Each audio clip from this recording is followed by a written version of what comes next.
evening. I'd like to call the meeting public meetings 1975, 231 adequate notice of this regular meeting. The Court of Adjustment of the Township has been provided. Anthony Caldwell. Here. Laura Grauman. Here. Donald Johnson. Here. Bruce McCracken. Here. Alan Rich. Here. Robert Shepard. Here. Gary Rosenthal. Here. Joel Reese. Here. Cheryl Bethia. Here. Cheryl Vigalo asked to be excused this evening. Chairman Thomas.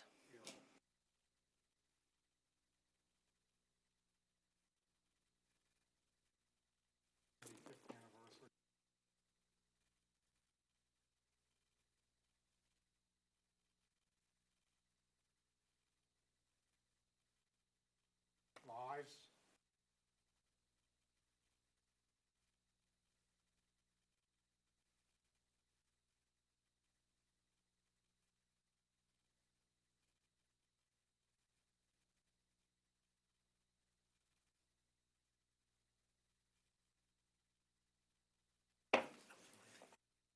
On with the regular meeting minutes, April 8th, 2019, with a motion. Second? Second. Yes. Laura Grauman. Yes. Alan Rich. Yes. Gary Rosenthal. Yes. Joel Reese. Yes. And Chairman Thomas. Yes. Regular meeting, May 2nd, 2019. Second. Anthony Caldwell. Yes. Laura Grauman. Donald Johnson. Yes. Bruce McCracken. Yes. Alan Rich. Yes. Gary Rosenthal. Yes. Joel Reese. Cheryl Bethia. Yes. And Chairman Thomas. Resolutions, James Wilson, ZB 00001. Move to accept. Second. Anthony Caldwell. Yes. Donald Johnson. Bruce McCracken. Yes. Alan Rich. Yes. Gary Rosenthal. Cheryl Bethia. Yes. And Chairman Thomas. Grant investments, ZBA Move to accept. 00017. Oh, Joel, you know what? You weren't here. You can't do that. Can we do Wilson? He wasn't here. Yeah, we'll need someone else to move Yes, the Wilson please. resolution. Move to accept. Second. Wait, who is that? Oh, I'm sorry. Okay, Alan Rich, and who seconded? I apologize. Oh, Anthony, thank you. Cool. Okay, Anthony Caldwell. Yes. Donald Johnson. Bruce McCracken. Yes. Alan Rich. Yes. Gary Rosenthal. Yes. Cheryl Bethia. Yes. Chairman Thomas. Now, Palmer Grant. Yes, please. LLC, ZBA 18. Move it. Okay. Anthony Caldwell. Yes. Donald Johnson. Bruce McCracken. Yes. Alan Rich. Yes. Gary Rosenthal. Yes. Cheryl Bethia. Yes. And Chairman Thomas. Changari Cultural Foundation, ZBA. Second.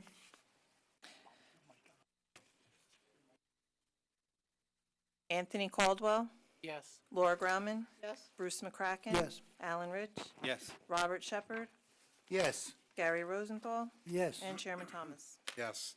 In the discussion section of the agenda, Franklin Two Associates Limited appeal of a zoning decision carried to September 5th, 2019. We have a number of hearings tonight. Everything listed on the agenda hopefully is going to take place. Dominic Tierno, ZBA 19-00009, a C variance which the applicant wishes to build a one-story addition, 41 13th Street, Somerset, Block 432, lots 9 to 15 in the R20 zone. Up to the table. A little easier for everybody that way. If you could take the microphone in your left hand and raise your right hand, I'll swear you in. You swear that the testimony you're about to give shall be the truth? Yes, I do. Your name and address, please? Dominic J. Tierno, 41 13th Street, Somerset, New Jersey. Thank you. Do you want to just briefly give us an overview of what you're doing? Certainly. You have to talk right into the mic so that they can pick you up in the back, okay? Very good, thank you. Thank you. Thank you very much. Good evening. I'm here with Dan Fortunato, our architect, and my wife is, Mary Beth is in the audience. We are proposing and we are requesting variances One to. second, we probably should swear him in I swore the applicant in. one of those days. Okay, sorry. Go ahead. Okay. We're requesting a variance because we'd like to extend our current home, and we have reasons for doing that. The reasons we're doing that is we are in a very nice space. We enjoy the house, but when my wife broke her leg back in 2018, all of a sudden the three little steps separating the kitchen from the living room, the bedroom, bathrooms became a huge impediment. As we get older, I'm 68 and my wife is somewhat younger. We don't want to have to move that out of the house because we can't deal with it with the steps, okay? In addition, we have a basement. The steps are quite steep. So what we'd like to do is basically be able to say we can live on one level. So therefore, we're asking for space for a pantry so that the kitchen things we have downstairs in the basement can come upstairs. We'd like to move our laundry up from the basement to the first floor, so we don't have to go down to the basement again. We'd like to have a master bedroom with a bathroom that would permit people who are using a wheelchair to be able to use it. Right now, the doorways going into the two bathrooms are 24 inches, and that certainly would be a difficult thing to do. And we're also looking to put in a two-car garage so that when it does snow, we're not going to have to worry about slipping and falling trying to clean cars off. So we're making this request based on the limitations, not that we may have now, but that we anticipate. And we'd rather do it now when we're young enough to be able to get involved and enjoy it. And the thing is, we've only moved to New Jersey, like I said, in 2017. We lived in Staten Island for 35 years, and we like it here a lot better.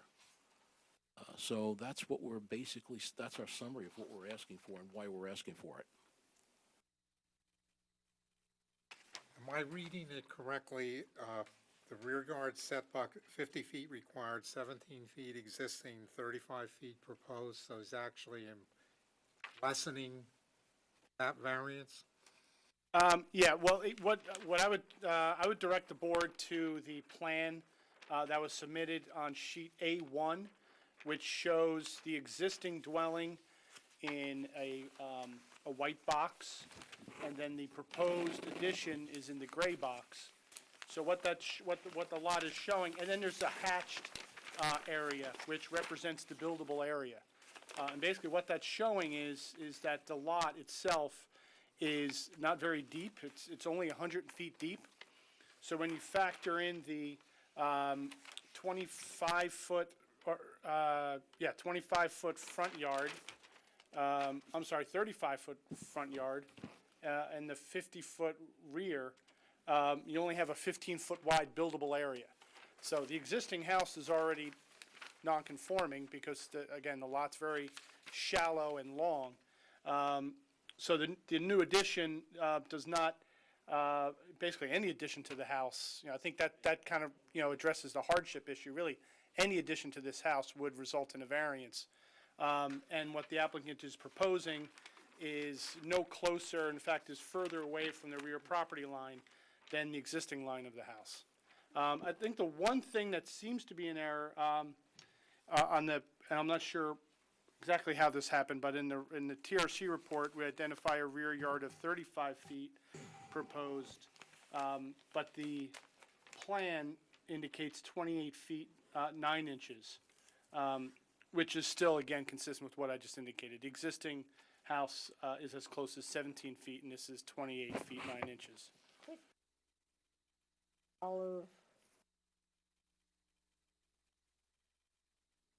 This is olive That strip on the hatched plan. area in the middle that's the buildable area when you take into account the setbacks. Oh, jeez. All So right. that shows, unless you want a house that's only 15 feet Got it, in depth, everything, any addition to this house would require a variance. Okay, in terms of the impervious coverage, Well, the impervious, they comply. One of the variances Building lot is building coverage. coverage. And what that means is that the footprint of the house is limited to 15%, and with the addition, it'd be at 19%. Isn't that also affected by the building envelope a little bit? No, It's no, not necessarily. Got to go outside the envelope to, Not necessarily. I think it's a function of two things. One is what they're proposing to build, and the fact, I think maybe based on the testimony that was just provided, the fact that they're looking to continue the one-story. They could go up. I'm just saying, they could go up, and that would not trigger the variance for building coverage. But testimony was just provided of kind of why they're maintaining that one-story situation on the property. I'm assuming you want it to be one story, Oh, absolutely. Absolutely on not that. go up on that. No, absolutely. The less stairs, the better. Okay. You have a gentleman with you, do you have any other testimony or anything? Do I need to be sworn in? Yes, you do. Could you raise your right hand? You swear the testimony you're about to give should be the truth. Yes. Your name and address, please? Dan Fortunato, 13 Tamarack Circle, Skillman, New Jersey. Thank you. Yes, as Dominic explained, we knew pretty much from the beginning that this was going to be a hardship, just due to what you see here, the cross-hatched area of a 15-foot wide proposed building. But we still needed to move forward with the concept of again, the hardship of what we need to do on this building. Everything that they need to utilize is going to be on a slab-on-grade first-floor scenario. The existing bedrooms are all 3 or 4 steps up to the left side of the property. And though it's a ranch, it still has multiple steps getting up to that livable area, which they cannot really utilize. So the design and the plan has everything for them on that first level. But again, we are here today just to see what we can do with the situation in hand, being that anything we do on this property is going to require a variance. Let's see if we can do something a little different. Is there, anybody thinks they need more information? Way over? We'll open this to the public. Is there anyone who'd like to make a comment or ask a question? No, we'll close. Anyone have a motion? Yeah, I move it. Anyone second it? Second. Before I say all in favor, make it a roll call. Anthony Caldwell, Yes. Laura Grauman, Donald Johnson. Yes. Bruce McCracken, Yes. Alan Rich, Yes. Robert Shepherd. Yes. And Chairman Thomas. Yes, good luck with it. We'll cut that a little, Thank you all very Thank much. you very much. And streamline it a little bit. for the record, Mr. Chairman, again, that setback was indicated as 28 feet 9 inches on the plans that were in the file all along. Okay. Thank you. Dawn Williams, ZBA 19-00017, C variance, looking for an approval for an in-ground pool equipment and shed, 4 Marion Avenue, Franklin Park, block 34.03, lot 39 in Zone A. I'll give a brief summary of this one as well. This is a 1 acre site. Actually, the entire neighborhood are basically 1 acre lots. For some reason, I'm guessing some point a few decades ago, the neighborhood was rezoned to the A zone, which requires 6 acre lots. So the setbacks are actually much larger than if they were still in the R40 zone. The application is for 2 things. One is for the construction of an in-ground pool and for a small shed. The variances that are triggered result from the fact that this is a corner lot. They have frontage on Marion Avenue and Claremont Road, and the proposed pool, which is indicated on the plans that were submitted in the packet, you basically, you can't have an accessory structure located in a front yard. And since the pool is slightly forward of the line of the house, that triggers the variance, even though the pool is going to be 70 feet from the front property line on Claremont Road. And similar reasons exist for the variance for the shed, which is located 29 feet from the front yard, the front property line. Both the plans and the exhibits that are provided in the TRC report show the existence of a solid 6-foot-high fence and landscaping behind it, which serve to screen the proposed pool and the shed from the road. Is there anything they need to testify? I mean, the one question that you will typically ask is, why are you proposing it here? Is there a location that it could be placed so to comply? I believe, in my discussions with the applicant, they do have a reason, but you may want to hear it from them. Could you raise your right hand? Do you swear the testimony you're about to give should be the truth? I do. Your name and address, please. Dawn Williams, 4 Marion Avenue in Franklin Park. Thank you. The requested location actually sits off of the area where the existing patio is that was built with the home. You all It's can also- sit down. You can sit down. Okay. It's also near the entry-exit points to the rear of the home and would result in the least amount of impervious surface being added. It's away from both of my neighbors' rear yards where they spend their time. It's actually on the other side of the property, closer to the street. And there's already privacy protecting those surrounding neighbors, and I do have pictures for you for your packets if you would like to look at them. And of course, if you're facing your house, these structures are located in what is your rear yard, even though it can be classified as a That's front yard correct. on the If you're looking from Claremont, you actually can't see the area because I do have giant green arborvitaes in place that completely screen the rear yard from the roadway of Claremont. Anybody have any questions? Anyone? You have enough to make this work here? Yeah. All right, we'll open to the public. Anyone who wishes to ask a question, statement may do so. Nobody's coming forward, so we'll close to the public. Is there a motion or? Second? Anthony Caldwell, Yes. Laura Grauman, Yes. Donald Johnson, Yes. Bruce McCracken, Yes. Alan Rich, Yes. Robert Shepherd, Yes. Chairman Thomas. Yes, enjoy your new Thank facility. you. We just wanted to take a quick moment to thank Ms. Woodbury and Mr. Healy for what they did for us. They were wonderful, and thank you all. I can't say enough about the two people to my right. They are better than most. We get a lot of good compliments about them now. We're gonna probably have to get stuck paying them more money, too, so. Thank you. I lived in Butler for 21 years. I was on most of these committees, and I can tell you that. That's all I have to say. I think we should get them T-shirts that say "better than most."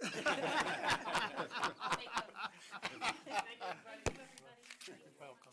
Okay, Brian Mikowski, ZBA 19-00018, C variance looking for approval to build a 48 by 40 pole barn, rear 51 Cedar Grove Lane, Somerset, block 468.09, lot 39 in the R10 zone. Okay, we'll just swear you in. Hey, could you pick up the microphone with your left hand and raise your right hand? That's it. You swear the testimony you're about to give should be the truth? Your name and I address? gotta put the mic up. Yes, I do. Yep, thank you. Name and address, please? Brian Michalski, 51 Cedar Grove Lane. Thanks, have a seat. Mr. Chairman, I'll give a brief summary of this as well. It's a single-family property with a one-story single-family home in the front of the site. The applicant is seeking to construct a 48 by 40-foot pole barn to the rear. What's triggering the variance here is we don't have, the one limitation we have on the height of accessory structures is that it can't be taller than the house. Since this is a one-story house and he's building a larger pole barn, and the pole barn is 23 feet in height, he needs to get a variance because it's taller. The accessory structure is taller than the principal structure on the property. The plan shows the location of the barn, kind of in the mid-rear of the property. It does comply with applicable setbacks, and the exhibits that are in the TRC report show the surrounding land uses. This is a very large and deep property. It's going to be, I think, almost 400 feet from Cedar Grove Lane.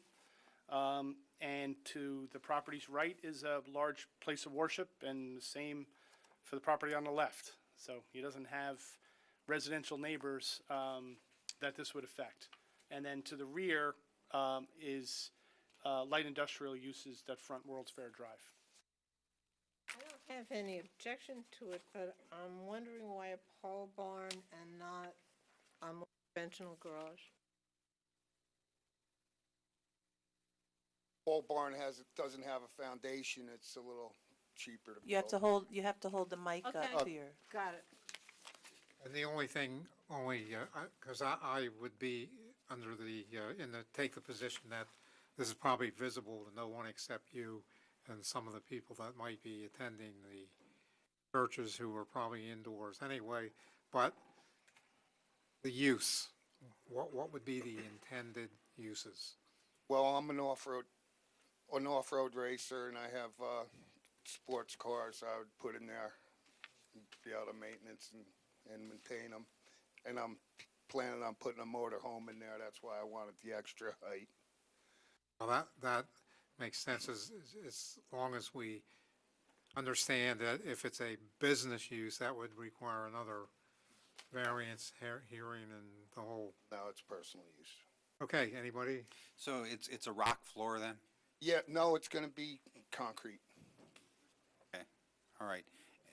And plumbing, No plumbing, just electrical, electric. of course. Just Okay. You're doing welding and cutting in there, I take it, right? No. Well, yeah, my cars, yes. Anybody else?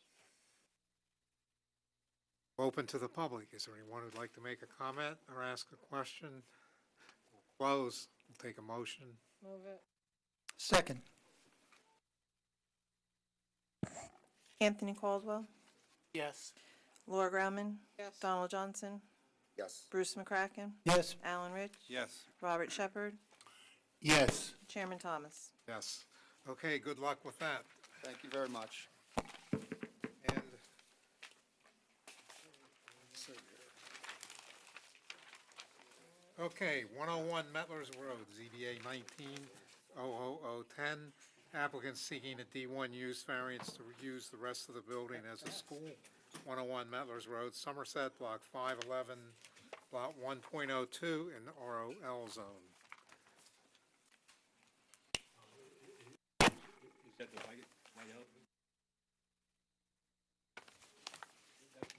Oh, this is a.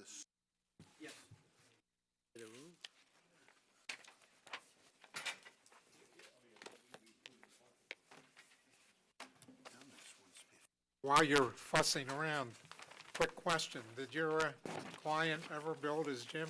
No, it's in the second part, it'll be in the other, it's gonna be in the building. I denied you building the little tiny one. I just want to make sure. Which, So now they've got two. Okay. Well, you actually looked like you were hurt by that for just a second. I was just reaffirming that he would be happier with the bigger one, not the smaller one. So we're not all bad all the time. Good evening, Mr. Chairman, members of the board. Peter Lanford appearing on behalf of the applicant. We were before the board in 2016 and 2017 with two separate applications for this facility. The first application was to use a portion of the school or a portion of the building for a charter school, which is not permitted in the zone. The board granted that variance. We also obtained site plan approval. If the board recalls, when we made that presentation, our site plan was based on 1,248 students, even though we had significantly less at the time, but we had an application pending before the state for additional students. We then came back to the board later in 2017 for the approval of use of another portion of the building for the gymnasium, which the board approved, and that's been constructed. We have now received approval to have the full capacity of 1,248 students, so we are going to be leasing the remainder of the building for the charter school. And again, since charter schools are not permitted, this board has to grant a use variance for us to use the building the remainder of the building for a charter school. I will very briefly call three witnesses, the principal, the architect, and our planner to support the variance. I will start with Mr. Serkan. Could you take the microphone with your left hand and raise your right hand? Do you swear that the testimony you're about to give should be the truth? Yes, I do. The microphone must be right up to your mouth. Yes, I do. There you go. Your name and address, please? Namik Surgeon, 1 Burnham Street, Somerset, New Jersey, 08873. Namek, you can be seated. Namek, you are the principal of the school? That is correct. And you were the principal back in 2016 and 17 and testified in the original application, is that correct? That is correct. Okay, and when we were before the board in 2016, can you indicate to the board how many students were in the school at that time? During 2016-17 school year, we had about 630 students. Okay, and then at that time you testified that you were filling in some of the remaining grades, is that correct? That is correct. And how many students are in the school today? Today we have about 820 students. Okay, and you heard my opening statement where I indicated that when we were here the last time, we advised the board you had an application pending for this, before the state to expand to 1,248 students, is that correct? That is correct. Okay, and did you receive approval from the state to do that? We received approval in February 2017. And we're here this evening because in order to adequately serve those 1,248 students, the existing area that you're using is insufficient, is that correct? That is correct. And you will be leasing the entire building from the landlord and will be using the entire building for the school? That is correct. Okay. When we were here in 2016 and 17, we testified concerning the operations of the building, and when we presented that testimony, it involved testimony at full build-out, did it not? In other words, the bus circulation, we counted for 1,248 students. The parking we had accounted for future teachers. Is that correct? That is correct. All right. First of all, is the facility working properly now, and is bus circulation and adequate parking there today? Everything works perfectly without a problem. Okay. And based on the anticipated growth, do you foresee any problems with bus drop-off or anything else? I don't see any problem with the increase in the enrollment. Okay. And the operations would remain exactly the same as were previously approved? The buses would go in the same spots, drop the children off in the same spots, so nothing's changing? That is correct. Thank you. No further questions. I just have a question. He may not be the right witness, but we'll get it out there. I just want to, my only concern is if there is sufficient parking.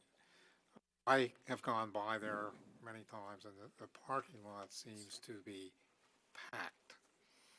Is there something that's unusual there? There seems to be an awful lot of cars in there for kids who can't drive. Is there enough parking? There is. You're going to add theoretically, 1/3 more adults. Right. We're reevaluating the situation, and as the board may recall, there's more than enough room. If we do feel we need more parking for staff, we can always come back and amend our site plan to add it. Right now, as he indicated, everything is working properly, but there is sufficient space on that site to add additional parking should it be necessary, and we can cross that bridge as we come to it. Okay, I'm not insinuating that it isn't working right and functioning. It's just that it looks like there's maximum use in that parking lot, so if we're adding more, and as you said, you have the ability to add parking. We've also, to be honest with you, had discussions about a playground outside for the children. If we do that, we'll be back here for that. But again, it's a work in progress, and as you know, being in education, things change and needs change, and fortunately, we have a building where we can adapt to change when it becomes necessary. As long as there's space for more cars. Oh, yeah. We're well under the impervious coverage requirements of the zone and can add additional parking if it's needed. Okay, any questions? Next, we'll open to the public after everyone has testified, so. Mr. Feldman? you take the microphone with your left hand, raise your right hand.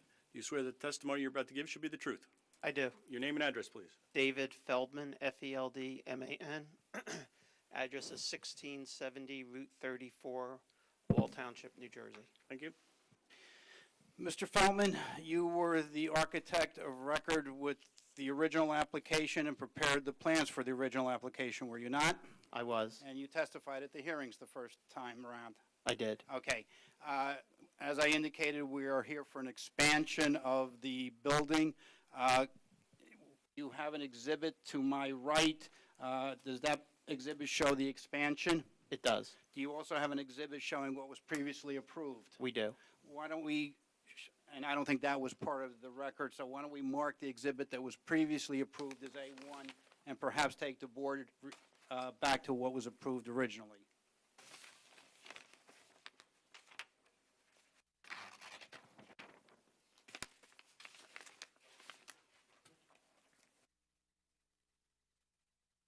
There's a drawing P3 and P4.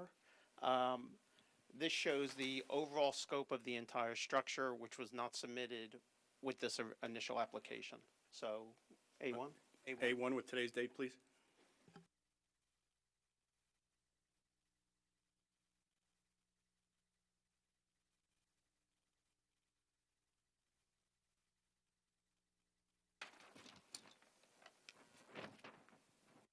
And P4, A2, or still A1? Make it A2.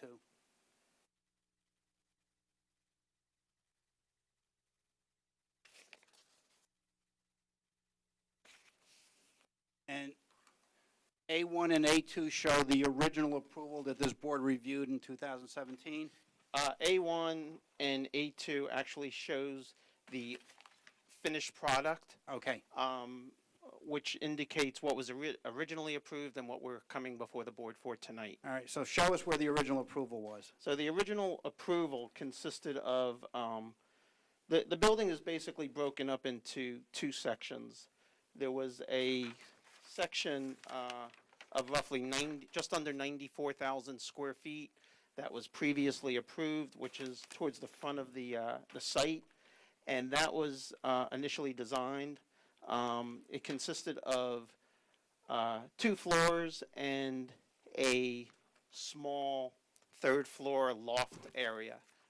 Again, all 3 floors totaling just under 94,000 square feet.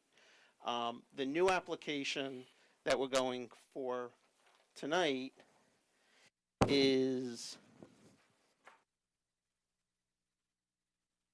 the section that was undeveloped previously, which is just over 70,000 square feet.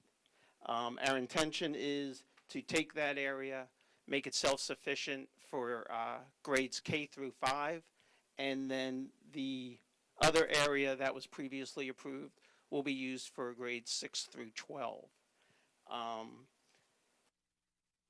What was submitted was the enlarged floor plans of the proposed 70,000 square feet that's going to be self-sufficient. It's going to have classrooms 4K through 5.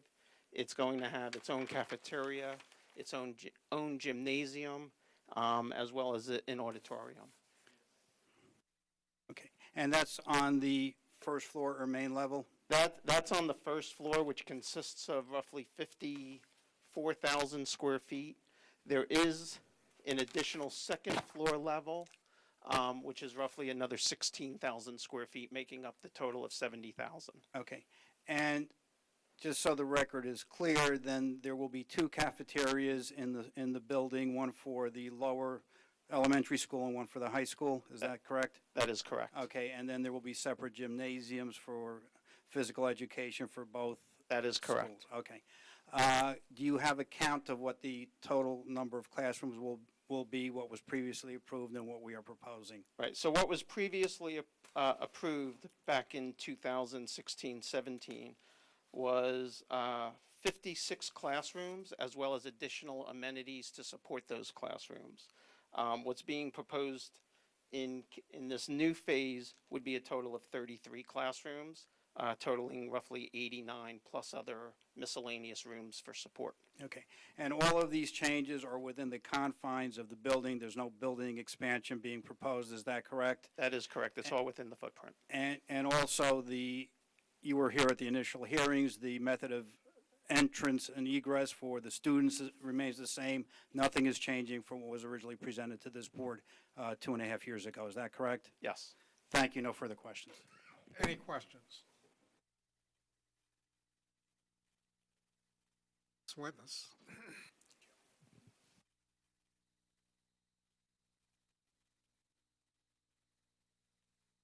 Mr. Keneally? You swear that the testimony you're about to give should be the truth? I do. Your name and address, please. My name is Kevin O'Brien, Shamrock Enterprises, Madison House, Madison Avenue in Rahway, New Jersey. Mr. O'Brien, what is your occupation? I am a professional planner licensed by the state of New Jersey. Okay, and he doesn't need to show his license. He did it previously. I showed it to Mr. Dominic outside. Okay, Mr. O'Brien, you testified in the previous application in support of the use variance for the charter school. I did. Okay, and you presented various reasons why this board should have granted back then the approval of the charter school, and obviously the board did approve it. Is that correct? That is correct. And you've heard the testimony this evening of what we are proposing with respect to the use of the remainder of the building for charter school? Yes. And can you render an opinion from a planning perspective as to the application? Yes. As usual, I prepared a very thorough outline, but I think that if it pleases the board, I'll jump to more of a conclusory statement. But if you have any questions, I'll be more than happy to get back and give you details. The charter school is an inherently beneficial use. Schools are identified as such in the municipal land use law. So for a use variance, one has got to prove the burden of proof, that we meet our special reasons test, the positive criteria, that we meet the master plan and zoning ordinance, and last, that we have no negative impact. So because this is an inherently beneficial use, it meets the special reasons test. But even so, we do meet a number of the goals of the municipal land use law to buttress that argument, such as A, encourage municipal action to guide the appropriate use or development of all lands, G, provide sufficient space in appropriate locations, and I, promote a desirable visual environment. In terms of the township's master plan, one of the goals is provide adequate community services and facilities to serve the needs of all current and future residents of the township, continue to provide adequate services to fit the needs of the township. So we meet special reasons by virtue of inherently beneficial, by virtue of the fact we meet a number of the goals of the master plan. We meet the positive criteria in that we can be reconciled with the master plan and the zoning ordinance. And then lastly, does it meet the negative criteria? As an inherently beneficial use, we go through the SECA balancing test, in which we identify what is at stake, and that is the provision of educating children in a K through 12 school. Are there any detrimental impacts? And there are not. This is a fairly isolated campus. It's separated by roadways from surrounding offices, laboratories, research, and so far has had no negative impact upon any of the neighbors. By bringing the school buses in the way that this board predicated at our last meeting, we've improved traffic circulation.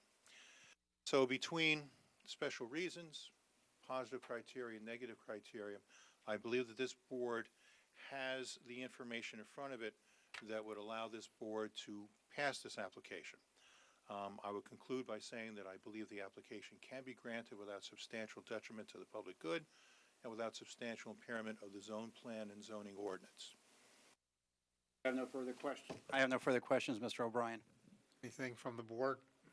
Mr. Chairman, just a few questions. The TRC report asked for some confirmation on the parking. So you indicated that the number of employees is not changing, correct? So it's still the 150 max that was. Is there any change in the number of driving students? No, everything, and I think if you wanted to make it simple, Mr. Healy, everything that we agreed to in the original approval as far as the site plan will remain in full force and effect. Okay. There's no change. What about, there is the requirement about one for every 4 seats in the gymnasium. And I just heard that there's 2 gymnasiums now. The Does one, that change? the gymnasium that we are proposing is for physical education for the students. It's not for any outside activities or anything else.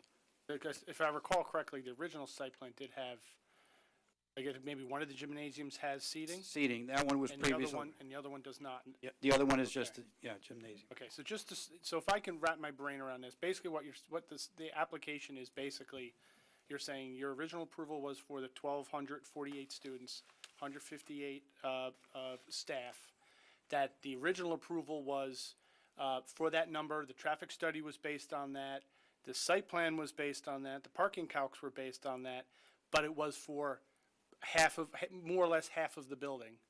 You're keeping to those same exact numbers, not changing the outside of the site plan whatsoever, but you're kind of growing within the building to take up the entirety of the building. You're 100% correct, Mr. Okay. Haley. It took me a while to get there. That was not off the top of my head because I had a lot of back and forth with Mr. Lanford, frankly, understanding what the application was. So, and I wanted to share that with the board because I think it's important. Right.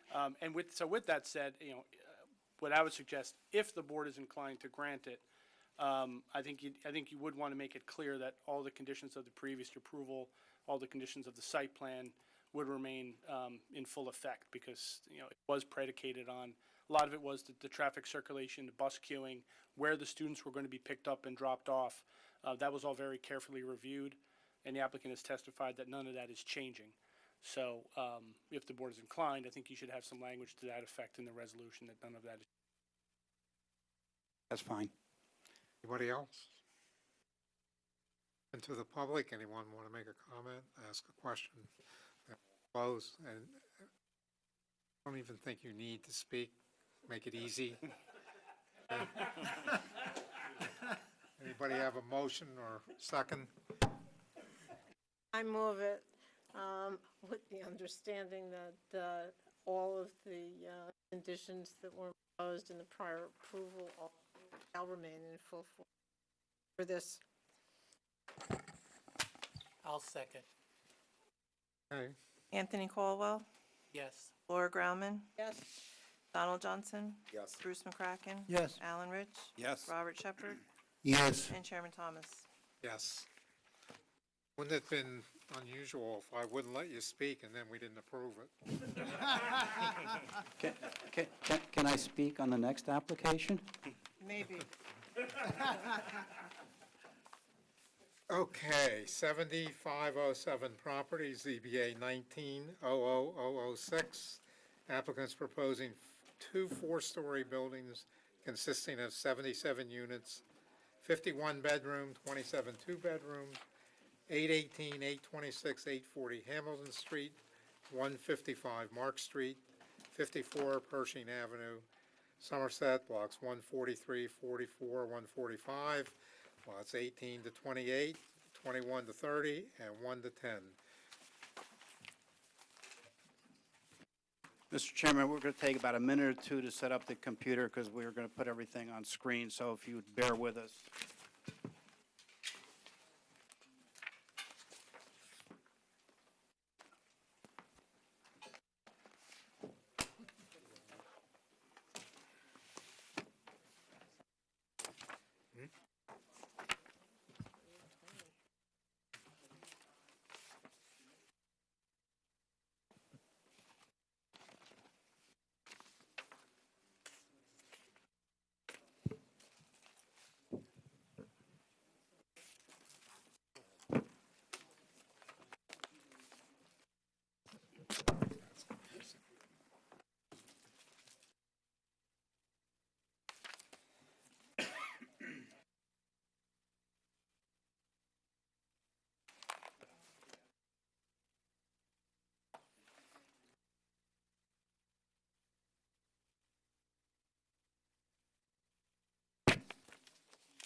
Thank you.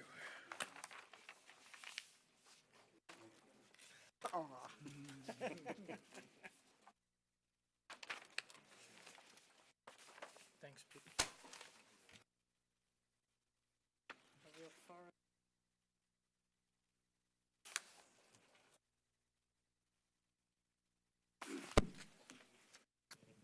evening, Mr. Chairman, members of the board. Peter Lanford appearing on behalf of the applicant. This is an application for a use variance and site plan to construct two buildings along Hamilton Street in the HBD district. We are here before the zoning board as I was previously with one other large building on Hamilton Street, because we are using a portion of property located in the R7 zone for this project, and obviously the R7 zone is only a residential zone. We are also here for a variance because of the height of the buildings, and your ordinance says we can go to 50 feet and 4 stories if we have a 40,000 square foot lot. In this case, we have 3 lots that exceed 40,000 square feet, but it is not one lot, so that's why we also need a variance. I will be presenting testimony this evening from Mr. Romito, who is the developer of this project. Also, I have Mr. Ludwig, who is our architect, Mr. Ford, who is our site engineer, and Mr. O'Brien, who's our planner. We also have provided to the board, as part of our original submission, a report, a traffic report from Dolan and Dean, Ms. Dolan. She is out of the country, so she will not be here this evening. If at the end of the evening you feel you need her testimony, I can have her here in 2 weeks. The bottom line with respect to the parking and circulation, we comply with the ordinance. We provide all of the parking that is required for residential parking, and we have some excess for the commercial parking. And the balance of the parking, we can buy parking spaces. So parking is not an issue and is not a variance. So with that background, I will call Mr. Romito. Would you grab the microphone with your left hand and raise your right hand? Do you swear that the testimony you're about to give should be the truth? Yes, sir. Hold the microphone right up to your mouth, please. Yes, sir. Your name and address, please. Stephen Romito, 9 Veronica Avenue, Somerset, New Jersey. Thank you. Mr. Romito, you are in fact a principal of 7507 Properties LLC. Yes, I am. Okay, and you are the owners of certain properties that are the subject of this application? Yes. Okay, Mike, if you can go to the existing conditions map before we go to the buildings. Thank you. All of these documents, by the way, Mr. Chairman, are part of the plan set. Some of them may have been in black and white, and they've been put in color, but basically they're part of our submission. Mr. Romito, I'm referring to the existing conditions map, and perhaps you can walk over to the board and indicate to the board the properties that you currently own and when you acquired them. This property here, the corner property, is 850 Hamilton Street. My wife and I bought that about 8 years ago. So we own this one. We have this corner lot was the next purchase, maybe 4 or 5 years ago. Then the barber shop where the Jamaican deli is. And then this property here was most recent, about a year ago. We purchased this at foreclosure. We're currently under contract to purchase these 2 properties for our surface parking lot. We have tried to purchase these properties, and unfortunately the neighbors do not want to sell. Obviously we would have liked this one very much, but he really likes it there, likes the project we're doing, wants to stay. And same thing with this family. They've been there a long time, and I believe this neighbor is here, and she loves it there also, and she wants to stay. She is here this evening also. Mr. Romito, with respect to the properties, go back to the first property. Is that currently occupied? Yes, it is. This is a single-family dwelling, currently occupied. This is vacant. This is vacant, and the barber is in here, and the other half of the deli is vacant. Okay. And then the 2 single-family residential dwellings in the R7 zone are currently occupied by their current owners, and they will be vacating if this board were to approve this application. Yes. And one of the owners is here this evening, actually, in support of the project, obviously. Okay. Okay. And can you indicate to the board what your vision was with respect to this project? It kind of happened over time. When we bought this one 8 years ago, I did like the size of the property, thinking we could do something here, exactly what I didn't know. And as time progressed, and we bought more properties, talk of improving Hamilton Street came about, and I started to think, well, we could do that also. When I grew up in Franklin Township, so we used to come down, there used to be a bike shop right over here. We used to come and get our bikes there as kids, and we used to go to the meat market down the street and get the meat. And of course, the town's been trying to redevelop this area, and I believe it can be the downtown that it once was. Just needs the people, the organization, the support of the town. The town is giving this a lot of support. You know, I think it'd be a great downtown type of environment as part of the project. Okay. And there are a couple little quirks to this project that are a little bit different than the other project. First of all, there are two buildings that we are proposing. One of the buildings has a commercial component on the first floor and apartments above it. Is that correct? Yes, it is. Okay. And the second building, which is the is the one you're just pointing to, we are requesting a variance to allow just residential in that building. Yes. Okay, and obviously, we could have made the first floor commercial, but you're asking for relief of that from the board, is that correct? I am. And why are you asking for that relief? Right now, commercial is not a attractive. The commercial is not filling up along Hamilton Street. You're all from Franklin, so you're familiar with some of the vacant stores. I do believe once the people get here, that might change over time, but right now there's just too much commercial space and not enough people. So I'd rather have the apartments and not the commercial space sit empty. Okay, and so that's one of the variances that we're seeking this evening? Yes. Okay. So is that's going to be on one of the buildings that's right on Hamilton? Yes. And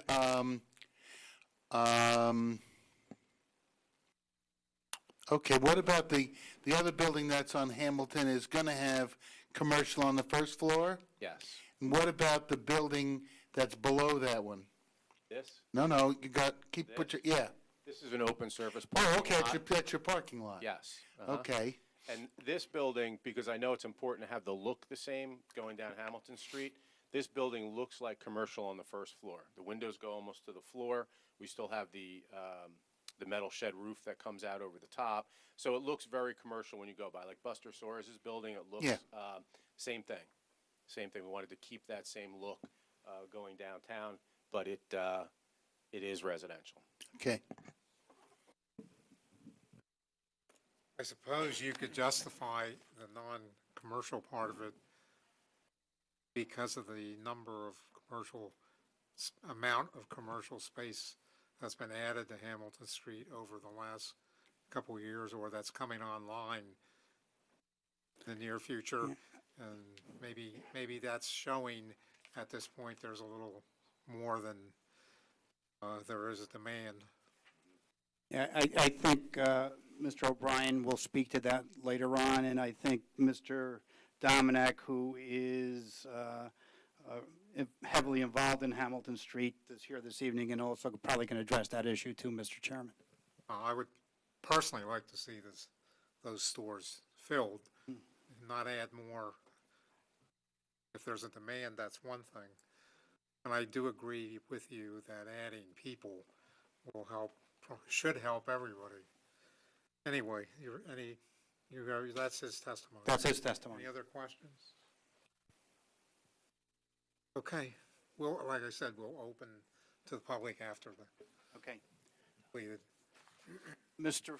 Ford?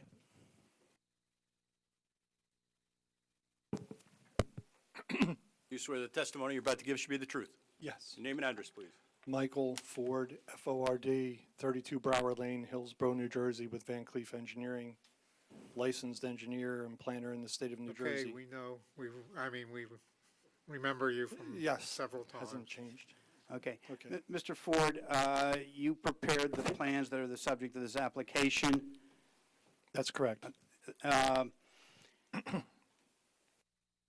Can you, first of all, describe the properties that are being proposed to be developed by the applicant, what they look like, and I know you had some photographs up before. Yeah, would you like to see those? Yeah, why don't we go through those? Okay. And that's the handout too. If you- And just for the record, we provided a handout of everything that's on the board to make it easier for the board members, but, so Okay. they can follow along if the pictures are not that clear up here. There's just 3 pictures.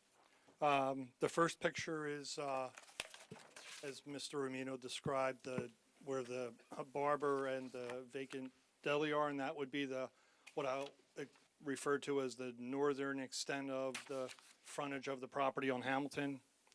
Then the next picture of this is the southern extent of the property on Hamilton. It shows the existing residence that is occupied. And then just to the left of the residence is, in the background, is a single-story brick building, which is at the corner of Hamilton and Pershing. And then the last photo I would like to show is a photo of the existing dwelling that is occupied now, that is at the intersection of Victor and Pershing, and that area is basically a view from the intersection toward where the off-site all parking area is, the proposed parking is shown.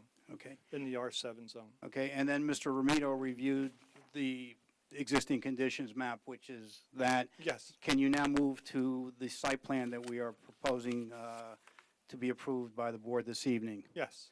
Okay. Now, when we started with this application, probably almost 2 years ago,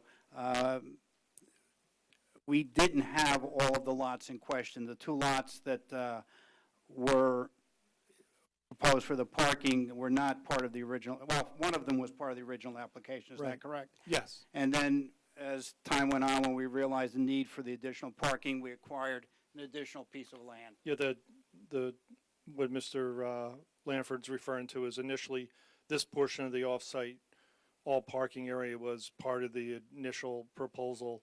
And then after discussions with the township staff, Mr. Romito acquired or went under contract with the other property to expand that off-site parking so that the entire required parking for the residential component is provided.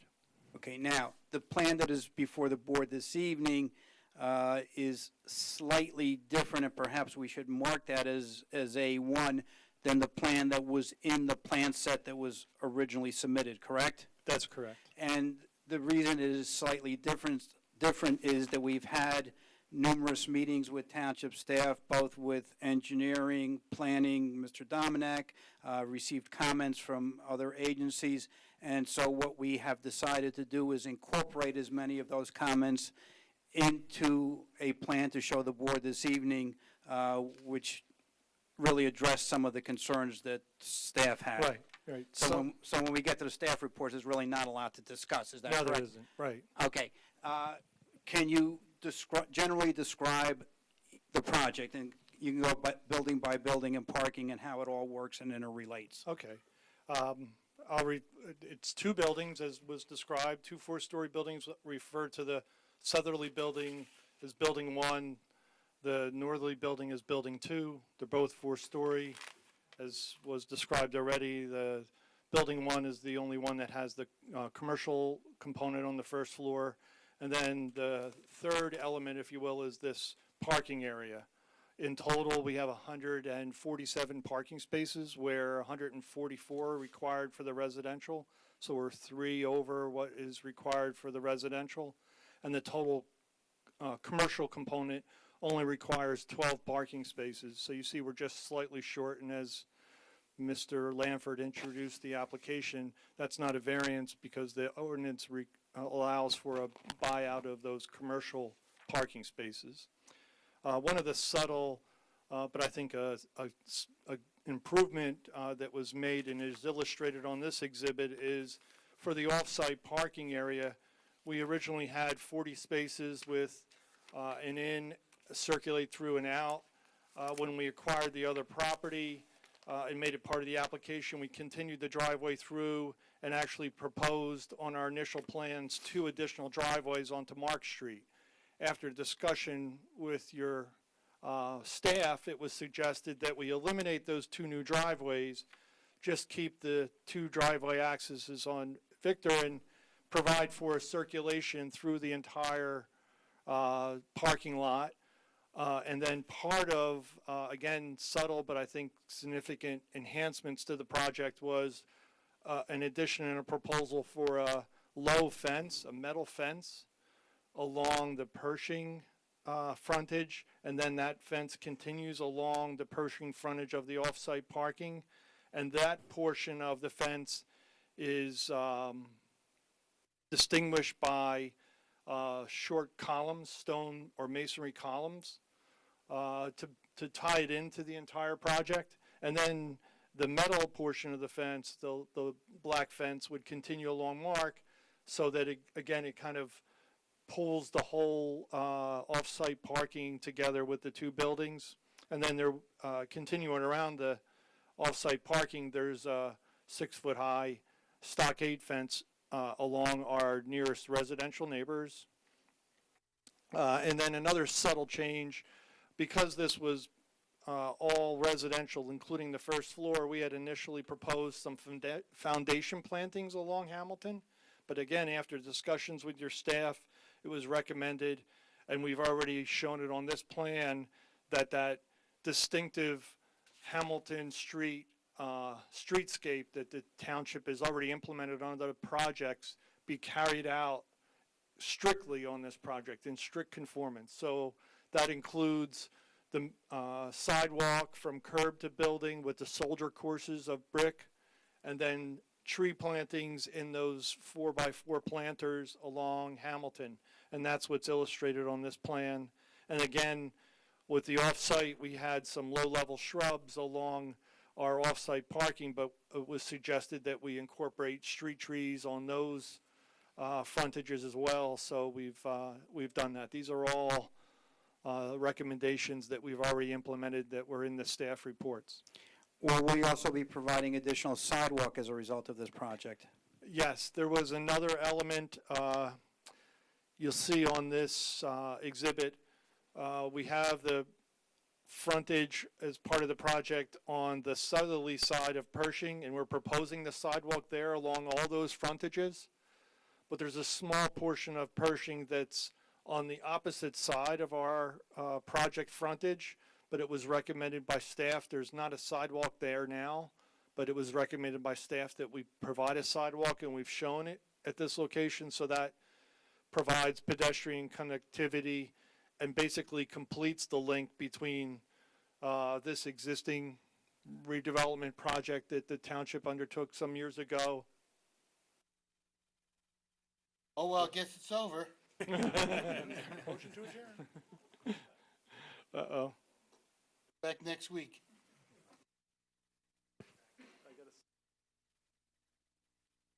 Okay. Sorry. So that has the sidewalk link that completes that pedestrian pathway. When you say 4x4 planters in which you're planting trees, does that mean that the trees aren't being planted in the ground? They're being planted in something that's... No, they're comes on up the to ground. this? It's at the surface.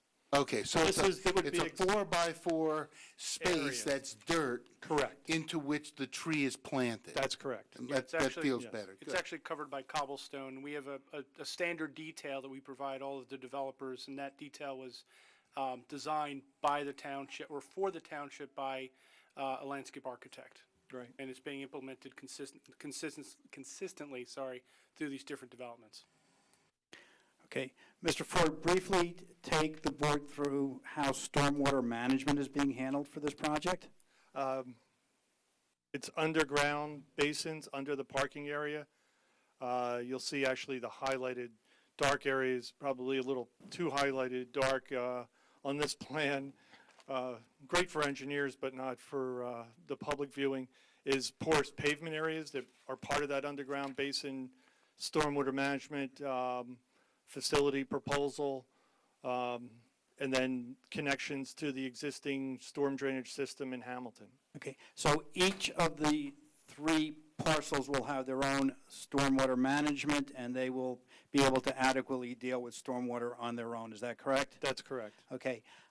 In addition, you indicated as part of your testimony that we did provide some screening and fencing adjacent to the residential neighbors adjacent to the new parking lot that we are proposing. Is that correct? That's correct. Okay. Is there anything being provided to the rear of the building on Hamilton Street where there are certain residences?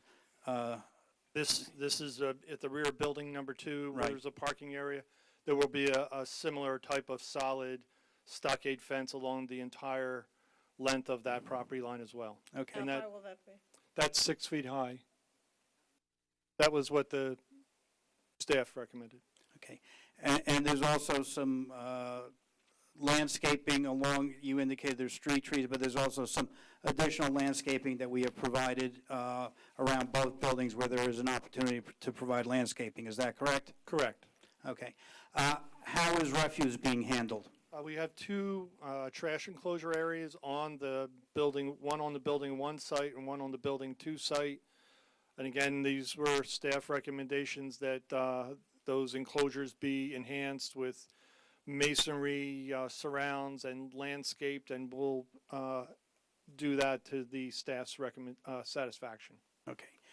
And you sort of have an arrow pointing to where the trash enclosure is for building 2. Right. Where is the trash enclosure for building 1? At the corner of this parking lot, I'm highlighting it now with a hand. Okay, very good. What kind of lighting is going to be provided in all of these buildings and the parking area? Be standard, what you see now in parking areas, LED. They're really, I'll say, more slick, not, I wouldn't even refer to it as a shoebox light anymore, but it's a downlit, shielded light. And all lighting will be contained on site, and there will be no light spillage from any of the lighting onto any of the adjoining properties? Correct. Okay. Mr. Ford, there were staff reports that were generated in conjunction with this application. Have you had an opportunity to review those reports? Yes. Okay.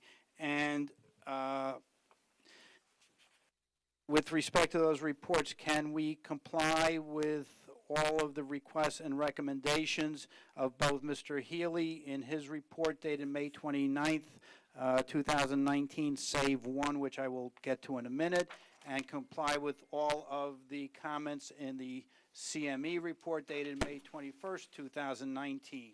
Yes. And then we also had other reports. Can I just, this is item 13. There's the, with respect to off-site parking interior driveways, is the applicant should either revise the site plan or request a design waiver. Is that applicable, or does the new design obviate the need? Which report is the number? The CME, item 13. Yeah, this is on which page? Yes, page 3. Page 3. Okay. This is what you're looking at is the redesign after we Okay, met so with them. that- Yes, so that- exactly. That's not necessary. Right, Okay, correct. That's what I just wanted Yeah. to make sure. And that's do we have a right. date on that redesigned? You talked about marking it.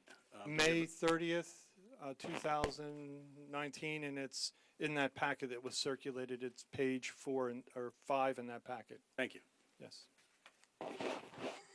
And that's the illustration that's on the, in fact, it represents, again, little subtle changes. We had 80 parking spaces in that off-site parking area. When we reconfigured it to lose those 2 accesses to Martin, we lost 2 parking spaces, so we went down to the 147 in total. But again, we're still in excess of the 144 required for the residential component of the project.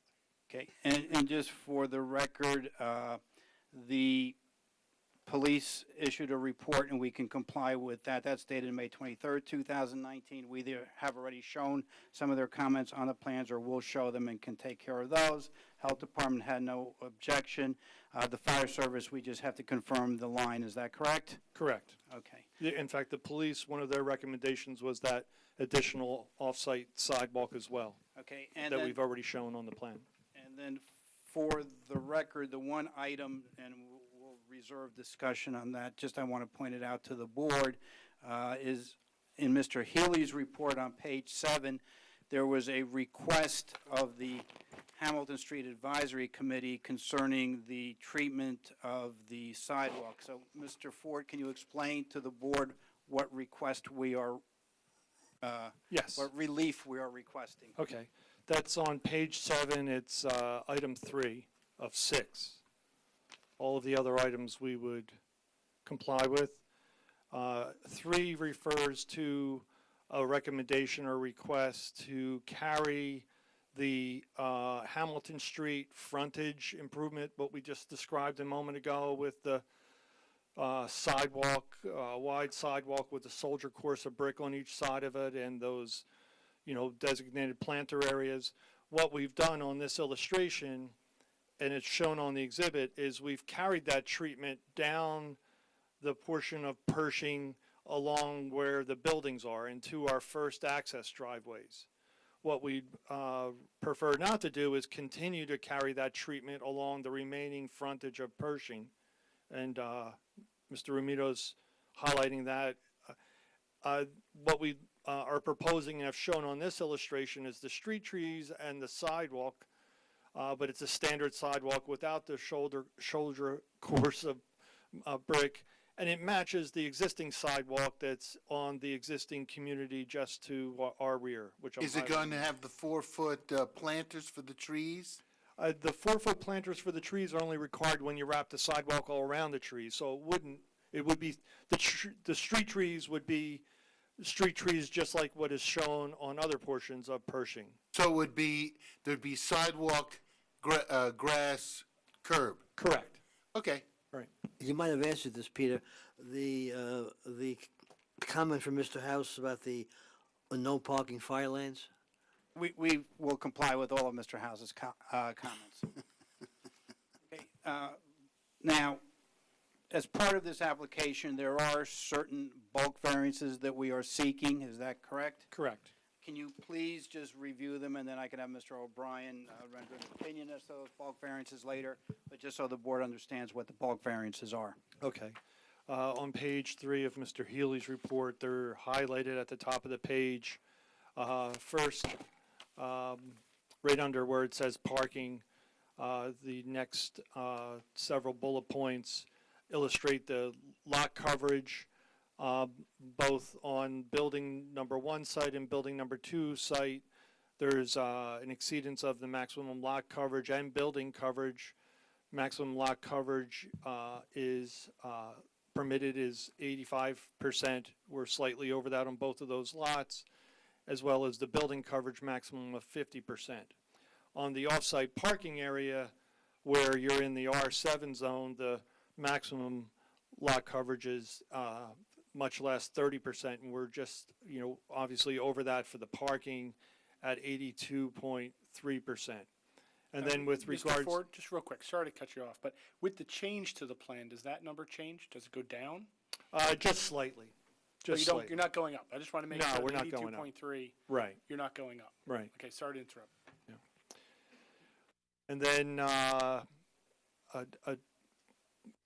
request for a variance for the parking setback on between the building front line and the property line. That is on the building number 1 site. Essentially, we have parking in the front yard, if you will, because it's between the building and Pershing. And then with regards to screening of the parking lot area, we don't comply with strict compliance of the required width of that screening along the residential boundaries. And now, Mr. Ford, the things that the board may be concerned about, where we're exceeding impervious coverage, although in some of them it's not much. we've handled that with stormwater management. We've designed the stormwater management to deal with that impervious coverage, did we not? Absolutely. Okay, so the fact that the impervious coverage is exceeded will not have any impact on the adjoining properties or the drainage in that area? Correct. Okay. Thank you. I have no further questions. And just Anything to, from the board? yeah, let me just clarify real quick, Mr. So just to clarify again, so since you're going to be satisfying the deficiency, I think, of 5 spaces for the commercial through the payment in lieu, you've clarified that you're going to do that, so that's not a variance. Correct. So that comes off this list. Correct. Thank you. Anybody? Mr. Ludwig?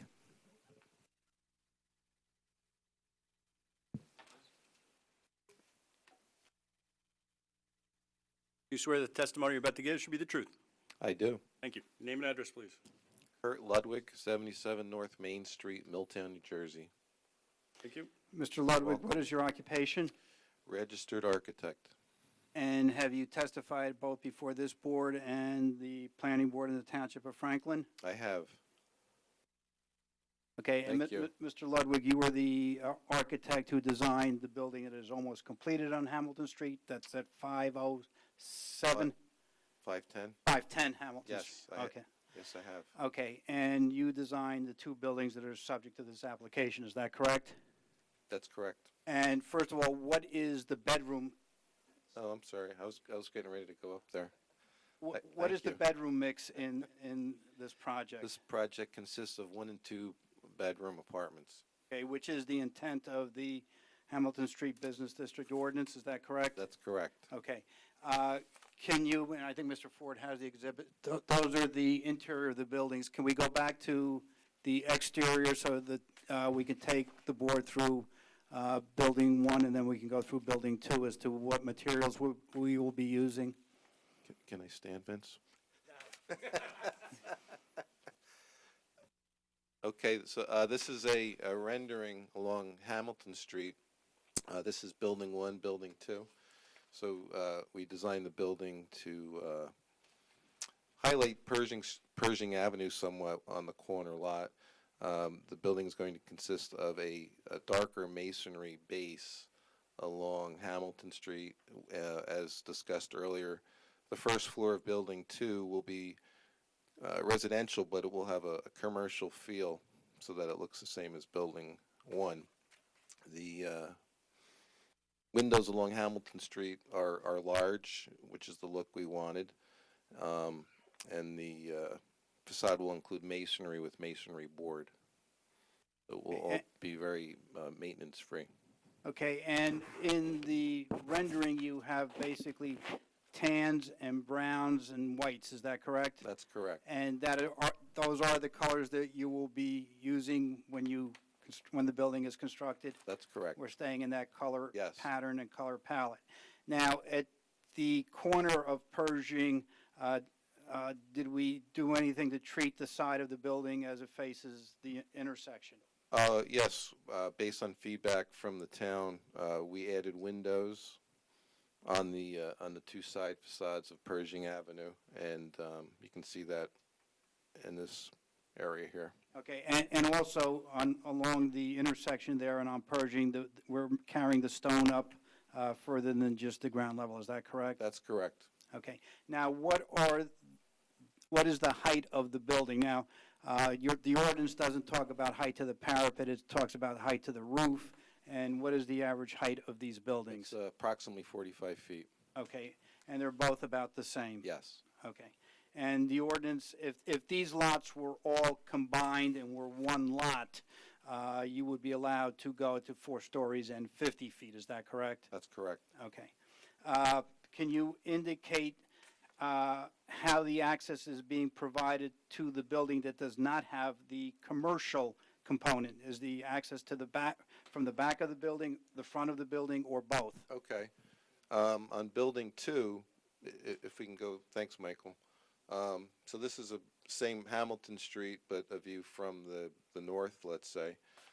Building 2, the entryway to the residential is defined by this tower here, and you can see the entryway here.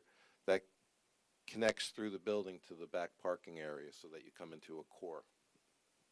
And is there also an entrance in Building 1, so if a tenant wants to go out to Hamilton Street, he can exit onto Hamilton Street and walk along the street? No, the doors along Hamilton Street on Building 1 are for the retail. Okay, so in Building 1, the main entrance is through the parking lot? Correct. And this is the slide here. This is a view from the back of Building 1, the L-shaped building. Again, we have a tower that defines the entryway, and this would be the main entryway into the apartments. Okay, and there is a pedestrian walkway connection that would get them around the building and out to Pershing and then out to Hamilton Street? That's correct. Okay. The materials at the rear of the building, what kind of materials being used at the rear? Still a masonry base, but not as high. It would be a lower masonry base and then masonry board siding that would be the same material as the front. Okay. And will these buildings be sprinklered? Definitely. Okay. And if I could mention also, if I may, each building has 3 stair towers and 1 elevator per building. And one of the other elements of Building 2 is some of the parking is going to be partially undercover, is that correct? Yes, this rendering here shows that the upper floors are supported by these piers where parking will be provided underneath. And in one of the comments, one of those piers needs to be relocated because of its proximity to a handicap spot. We will be able to do that and comply with that Yes, we will. relocation. Correct. Thank you. I have no further questions. You're welcome. Anything from the board? Yeah, my question is, how are people going to handle bicycles? Are they taking it up the elevator? That's a good question. We did design the units to have a lot more storage than the other typical apartments. So we're planning that people would be able to store a bike or bikes inside their unit. Yeah, but can they bring them upstairs to their apartment? Yes. In the elevator? Correct. All right. Anything else? Just a few questions, Mr. Chairman. Can you go to the rear elevation again? Oh, I think the L sheet. So, yeah, that one. So, the siding, you said that's a masonry material? Yes. Is it just the effect of the illustration, or are there different types of siding? It looks like there's maybe different widths or different colors? Yeah, there would be a different texture, just so we didn't want the building to look boxy, so that's why we created these indents here and just changed up the siding a little bit. Okay, and that effect is carried That's throughout, carried around throughout, correct. the 4 sides of Yes, both buildings yes, where on both- that material is used? Both Okay. buildings. And then, did you address how you're going to treat and place and illuminate signage on the building? What we're going to do is put gooseneck lighting on the signage along Hamilton. Okay, so Right you have here. a kind of a Right place there, so you've incorporated it into the design of the building, Yes. and you're going to illuminate it with gooseneck. Correct. And then also, it's a little hard to see, but I think on the floor plans, the entrances for the retail are recessed entrances. Is that correct? Oop, you just had it. Yes. So this is Building 1.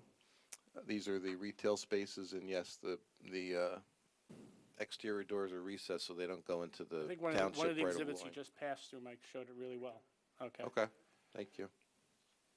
Those are the questions I have. Thank you. Okay. Thank you. And just for the record, Mark, we're proposing conforming signage. We're not asking for any sign variances. Again, depending on a tenant later on, if somebody needs to make a sign a little bit larger, we'd have to deal with it at that time. But right now, the proposal is that all signs will be conforming. Does all the lighting in the parking lot and on the buildings, the gooseneck lighting, does that stay on all night? The parking lot lights would need to stay on for security, yes. Okay, all right. What's the square footage of the 2-bedroom apartments? Good question. I can see the 1-bedroom, but I haven't. Just if you could give me a moment.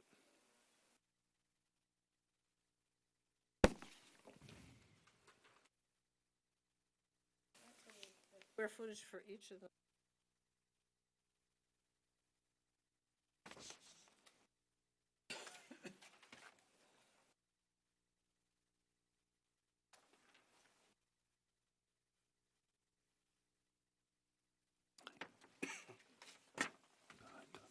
This rendering here, I think, is interesting in that you've actually shown that shows the Hamilton streetscape with the soldier course, and can't quite make out if you have the cobblestone, but that's very good.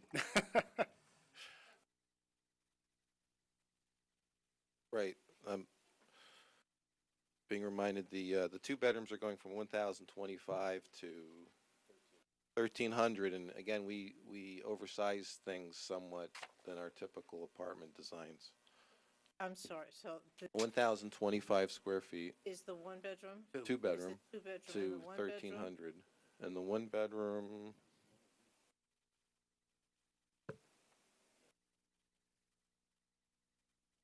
The one bedroom, sorry. 875, right.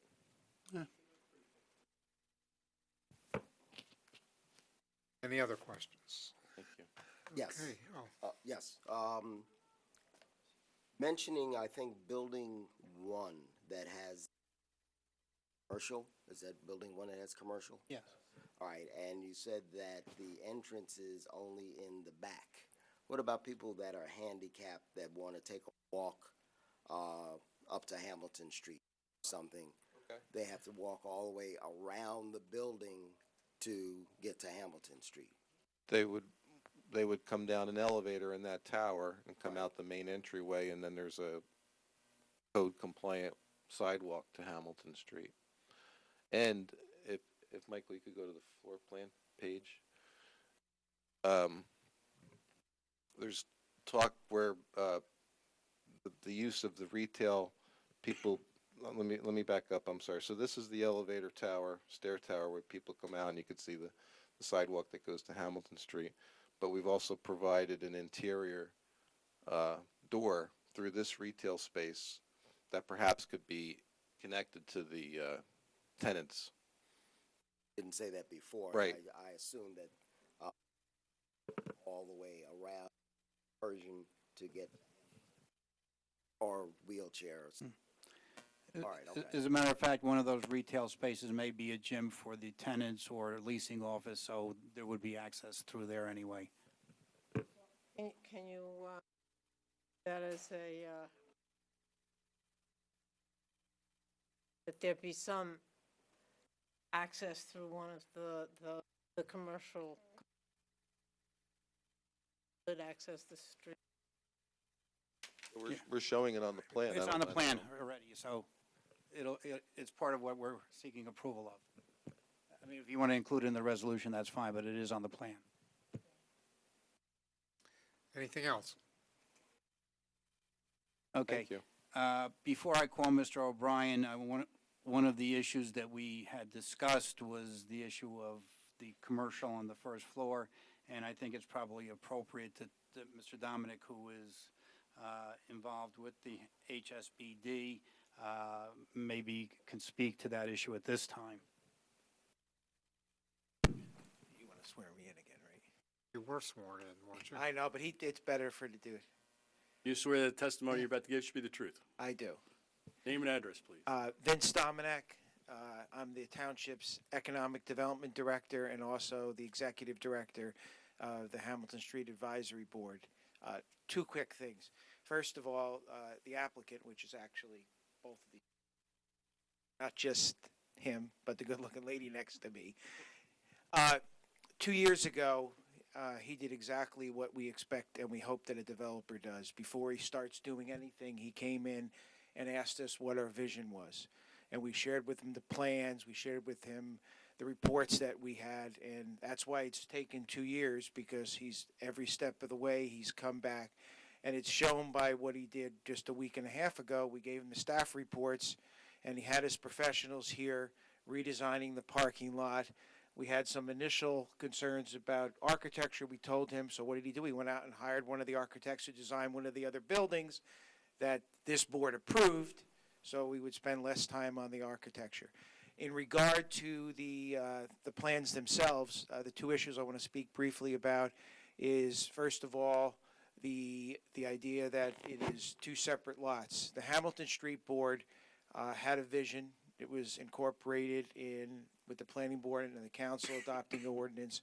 with the 40,000 square feet. When the Hamilton Street Board, the zoning committee reviewed this, they believe, and they opined, and it's in Mark's report, that this is in keeping with the intent. It didn't necessarily have to be on one property. It's keeping with the intent. The second point is that I encouraged him to have less commercial, because everything that you've heard tonight, we have that requirement that you have commercial on all the frontage there. We're in the process of taking a look at that, because everyone can go up and down the street and see that there is a lot of commercial that is not rented. So what we didn't want to do is we didn't want to provide, another 10,000 square feet of commercial at this time. Now, that doesn't mean that 5-10 years from now, as you see, this project is 2 years in the making. It'll be another year and a half before it's built, so it's a 3-4 year time period from that.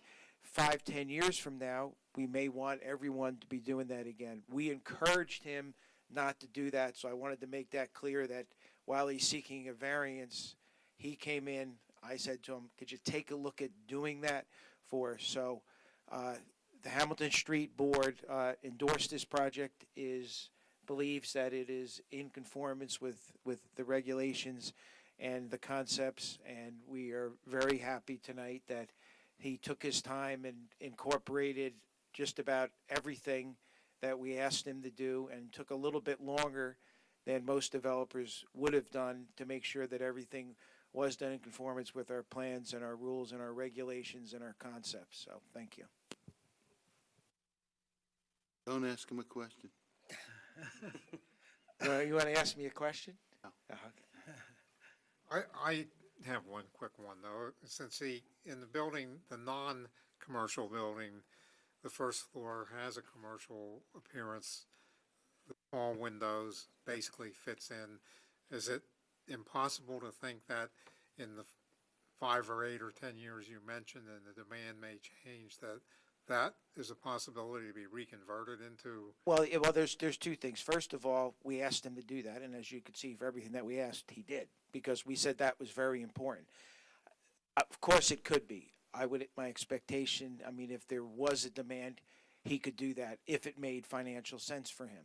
I'm just. But it could be. That is a possibility. So you're just confirming that the walls will support being moved around, or? Well, yeah, whatever, and you it's could reconfigure it it's designed. if it needed to be. I'm not saying. It's lovely we're shaking his head that the answer is yes to that. Okay, thanks. Any other questions? Actually, I have one question for Mr. Ford. Mike, Mr. Ford. One question. You had mentioned the lighting, that you would comply. In my report, I did mention it does we have maximums and minimums and averages, in our lighting ordinance. Are you going to revise the plan to comply with those? Yes. Okay. All right. Thank you. Okay, next witness. Mr. O'Brien. Okay, unless things changed in the last half hour, I don't think we need to qualify them again. Do you swear the testimony you're about to give should be the truth? I do. Name and address, please. Still Kevin O'Brien. Still Madison House, Madison Avenue, Rahway, New Jersey. Still a licensed professional planner. In the last half hour, no actions have been taken against my license. That you're aware of. I'm aware. Mr. O'Brien, you are familiar with the zoning ordinance of the Township of Franklin, and in particular with the Hamilton Street Business District ordinance and also the R7 zoning ordinance, are you not?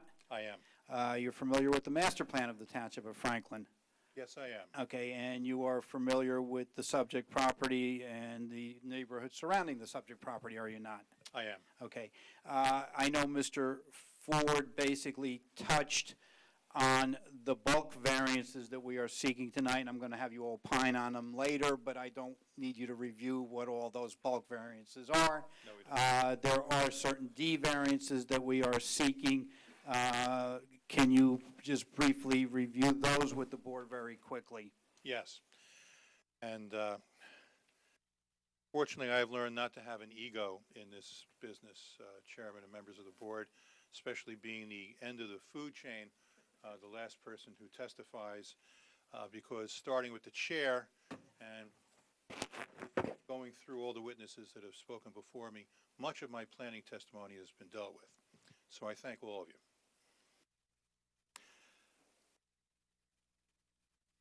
The use variances that are required this evening are a parking lot in a residential zone, a residential use on Hamilton that does not have commercial. And the last use variance is actually a D6 height variance, which is required because we exceed the 40 feet that are allowed. We exceed the 40 feet that are allowed in the 3 stories. However, as has been pointed out in previous testimony, if this project were considered as one unit rather than 3 separate parcels, we would meet the requirements of the Hamilton Street Business District for height, which would allow 50 feet and 4 stories. And actually, we do have over 40,000 square feet amongst the 3 different sites. But we are considering this as basically one project. We're not coming before you with 3 separate applications or 3 separate sites for you to review. This is all one. Based on that, yes, we do need that variance, but I believe it's very, very technical in nature, and that we certainly meet the intent of the ordinance concerning that ordinance.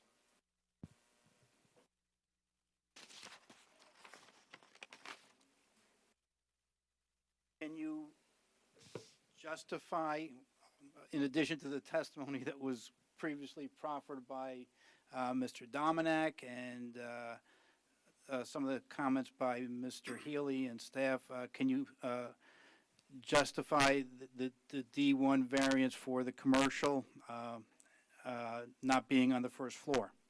You've heard testimony from others this evening that commercial is something that is not needed at this point in this building.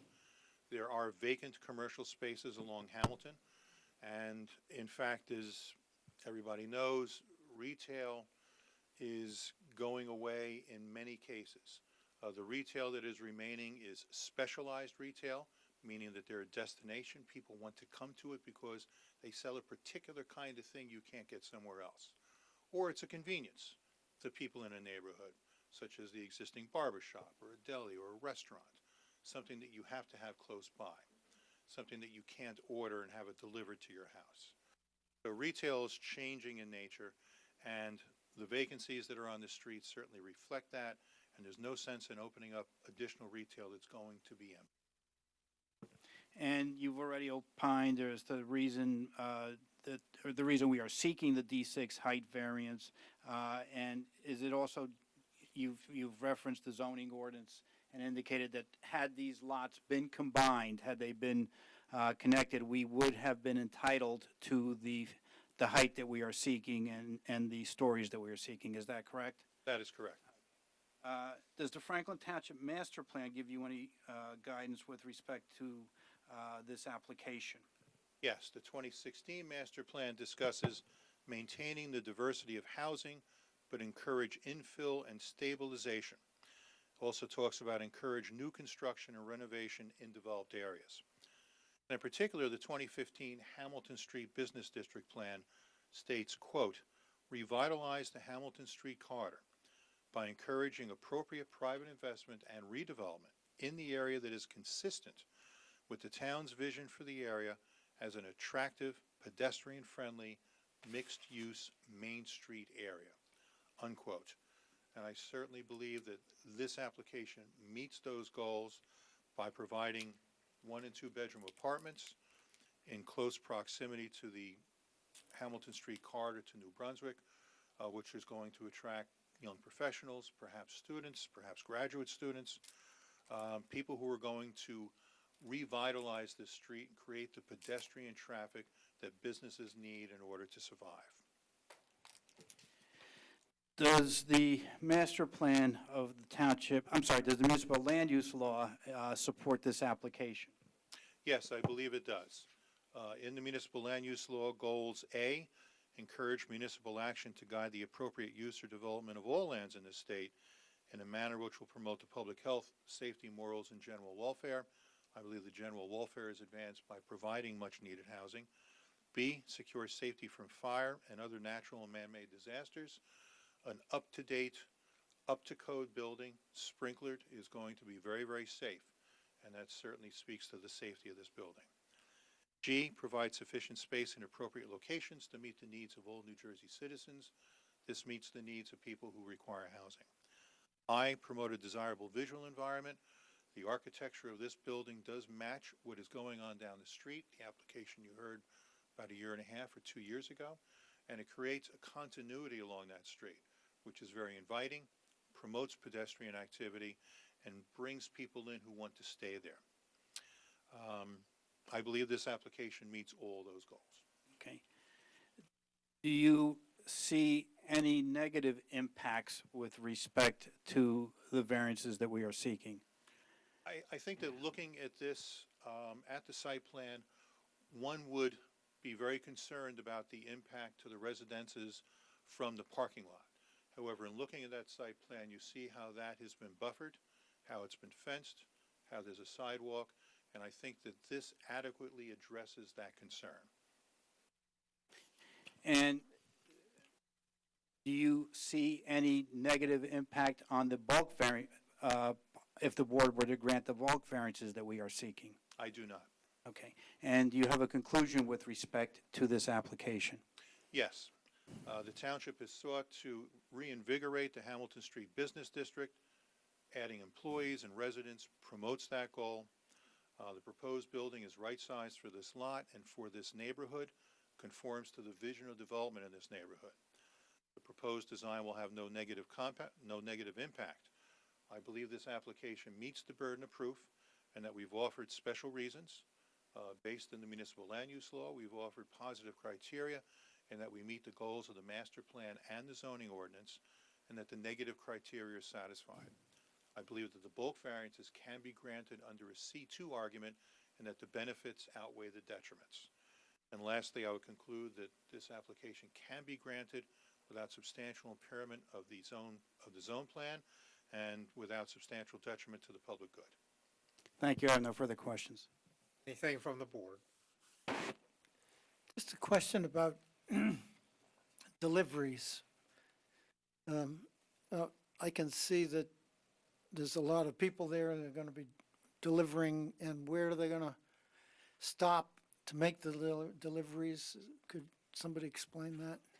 Sir, yes, the site plan design is intentional in that for the building that has the commercial and it's immediately adjacent or next to the building that doesn't, we have a parking lot that you can circulate through with two access ways, one to Victor and one to Pershing. We haven't designated a specific loading area.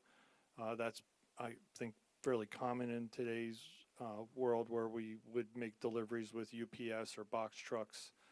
And then there is parking along the frontages of the entire property as well. So that would be another, perhaps a location where quick delivery could be made. That would be on Hamilton, you mean? Hamilton and then Pershing as well. And Yeah. there's actually, you can see on this aerial exhibit, perhaps if you look closer, there's the same type of parallel striped parking spaces along Pershing. And, by eliminating the access driveways, we've actually increased that frontage to provide additional opportunities for on-street parallel parking. Anything else? That's it for your presentation, right? I have no further witnesses. Okay, Mr. Chairman? we'll open to the public. Mr. Chairman, if I could, Mark. just two things real quick. A question for Mr. Romito. Is there going to be any phasing of this development, or is it all going to be built at the same time? I believe it's going to be built at the same time. It will depend upon, it'll depend upon finances specifically.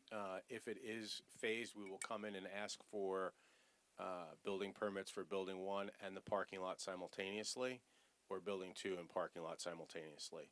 Okay. But I think cost-wise, it'll be more effective to build it at the same time. Okay. Right And your answer answered the follow-up question, which was I think if you were to phase it, whatever phase comes first, you have to build the auxiliary parking lot, because you can't just build the one and not build the parking, because then you wouldn't meet the parking requirement. We agree, Mark, So yes. thank you for addressing that. Yep. And then I think this plan as well gets to a point that I want to make to the board, in that both Vince and I have had a bunch of people over the last few years come to us with plans for, well, let me take a step back. So what the ordinance requires is, if you have, in order to go up to 4 stories, you have to have 40,000 square feet and 200 feet of frontage. If you have that, you're allowed to go from the 3rd floor up to a 4th floor. The reasons for requiring that extra land area, there's a few different things, but one of it is to allow, with that extra density, becomes additional need for parking. And we wanted to allow, require a certain amount of minimum land area. You can't, the thought was you can't squeeze a 4-story building on a half-acre site, have the required parking, to have the necessary setbacks and stormwater management, et cetera. So that was the reason for that. So we've had a number of applications, or I should say proposals, come to us. Hey, can I build a 4-story on a 10,000 square foot lot, on a 20,000 square foot lot? No, you need to have the 40,000 and the 200 foot frontage. I wanted to point out the difference of this, how this is different from those, in that, the 2 sites that have the buildings are each 25,000 square feet. So if they had, as been testified, if you put them together, they do have the 50,000 altogether. And then on top of that, through our conversations that the applicant has had with staff, he's acquired the additional lands to satisfy the parking requirements. So I just wanted to point that out, and that this has these unique features that the applicant has incorporated into the development that differentiates it from other applications where people have tried to come before us to try to put a 4-story building on a 10,000 or 20,000 square foot lot. All overall, the land area complies. It's just because they, in a way, kind of took them and put them on 2 different sites that, that brings up the height variance, for example. If the sites were together, they would be allowed to go up to 50 feet, but they're, because they each individually don't have the 40,000, that's where it's, that triggers the need for the height variance. So I just wanted to make that statement, because I think it is important in the fact that this application is different than some other proposals that we've seen. Okay. Again, now, we'll open to the public, and if there's anyone who'd like to make a statement or ask questions of the witnesses, this is the time to do it. We need you at the podium with the mic, and we need to swear you in. Good evening. Could you raise your right hand? You swear that the testimony you're about to give should be the truth? Yes. Okay, thank you. Your name and address, please? My name is Mrs. Towns. The first name is Catherine with the C. My address is 151 Victor Street, Somerset. Before I get started, I would like to say to you, not one single one of you address the property owners that are left, like my property that is joined to that, and 59 Persian Avenue. You said nothing about it, which means, it tells me that you don't care. You only interest in the growing of your town, of the township. All right? Why didn't someone address the fact of the people that, the homeowner? What about us? I've been at that property 63 years, okay? And I don't plan on moving. And I'm gonna fight for my right. Okay? And you say I've heard you use the word staff. I think you need to get better staff, because if you're going in a community and you want to know what's going on in that community, why don't you talk to the people that live there? No one spoke to me. And one very important question before we go any farther. Victor Street in 2000, we fought when it changed from all residential to semi-commercial. I fought with this gentleman, not him, but the Hamilton Street people, and an ordinance went in there that there would be no one could go from Victor Street into okay, let's say if a house is facing Hamilton Street, they could not exit out on Victor Street, and they could not enter. What happened to that? What happened to that ordinance? When did you change it? If you changed it, you certainly didn't let us know. That's my number one question. There was supposed to be no, you couldn't enter from Victor Street and you couldn't exit. And now you're going to allow him to do that. Okay? Now, okay, he's going to have the parking. No one even considered. Sure, you have the parking space, but what is that parking going to do to us? We're going to suffer from the carbon monoxide from those cars starting up and going, because they're going to be facing our homes. You didn't consider that either, did you? My taxes are paid, and I demand that I have that I'm taken care of. Okay, another thing, you required him to have sidewalk.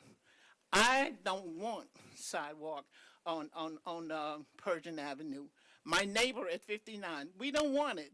I like my land the way it is. And if you put the sidewalk, people can congregate on that sidewalk. Noise, you can't tell them to get off of the sidewalk, because anyone can be on the sidewalk. All right? Those are things to consider. And as I said, with the parking lot, I think it's the number 2 one, the one is that the one that's facing me, sir? Which is your house? Yes, okay. Now, right. Okay, so you see, now the building is facing Hamilton Street, but the parking lot is coming back to our property. Matter of fact, my neighbor at 59, I would say that parking lot wouldn't be more than 10 feet. This neighbor you're talking about? 59. Can I address this question? Yes. This neighbor here at 59, I've spoken to several times. He loves this project. He's not here tonight to say he doesn't like it. No, he doesn't. He loves it, has no objection with any of it. He told me as tonight he does not want the sidewalks either, because I tell you what's going to happen, there's a big tree on that property. He just put in new walkway for his house. That's going to be disrupted. I don't know about that.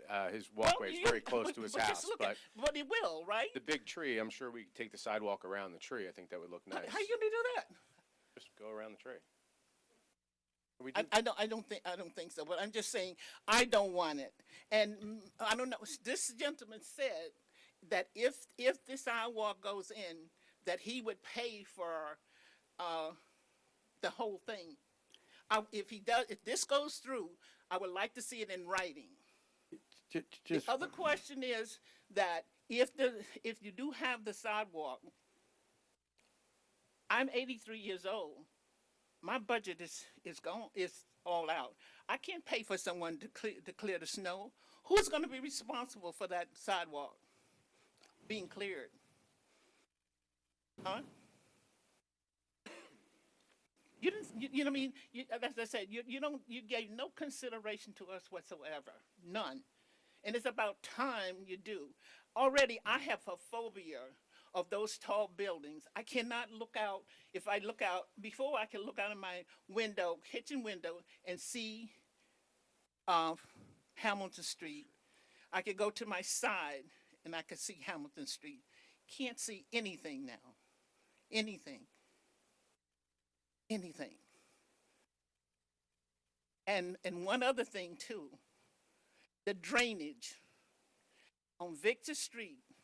We have no storm sewer on the side where I live, coming from Millstone Road, going all the way down to Matilda Avenue. How is this going to affect us? Now, when the housing went up on the other side, you put a storm sewer, but we don't. And you know what happens in the wintertime?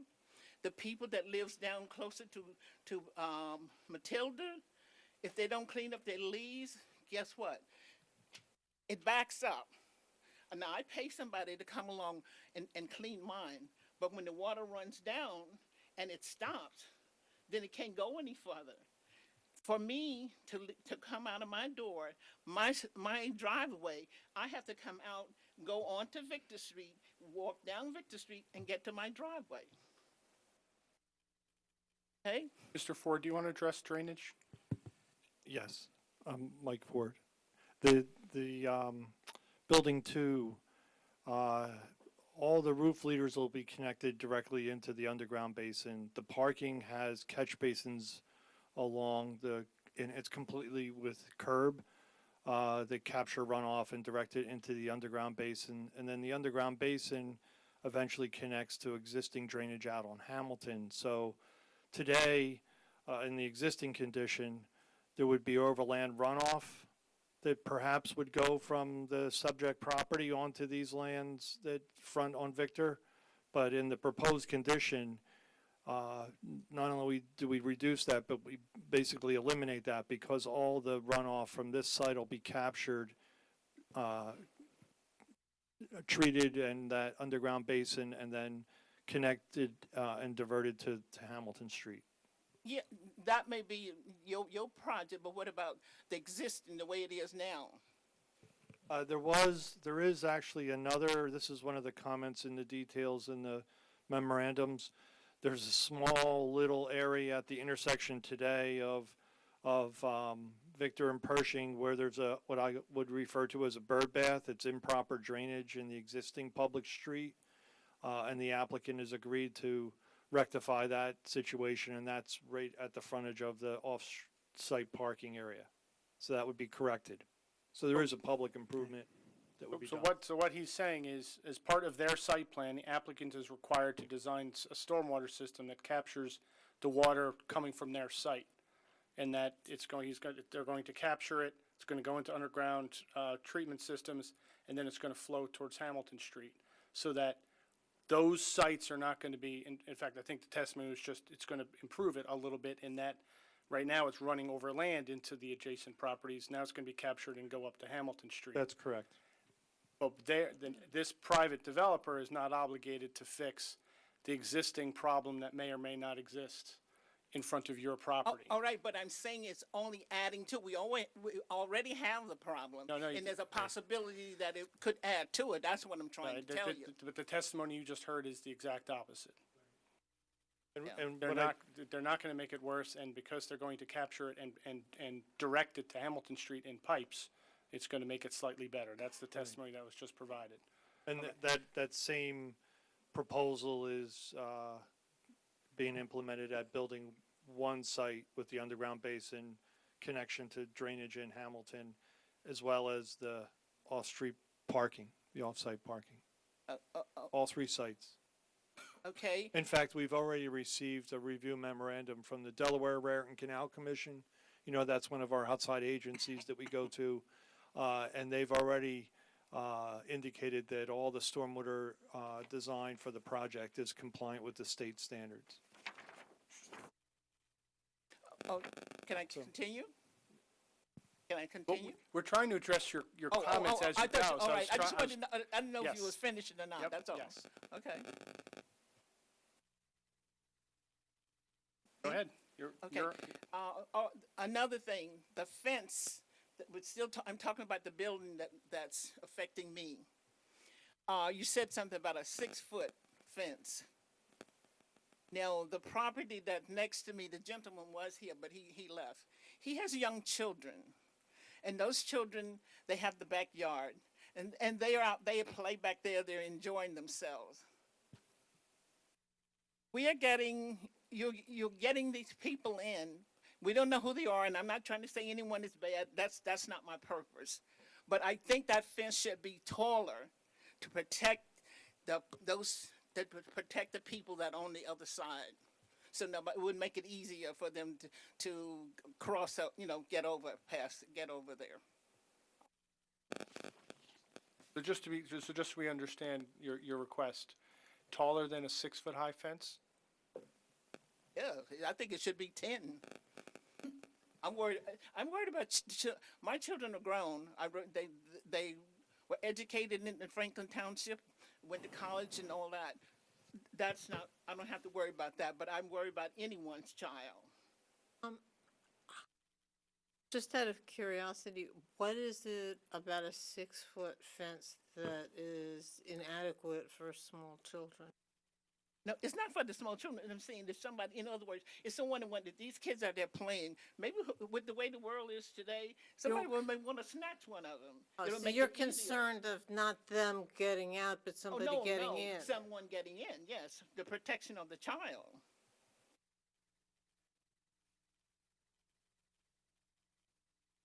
I mean, we can make the fence taller. The problem is really, sometimes making a fence too high, it also blocks the view of the property owner. It can be claustrophobic.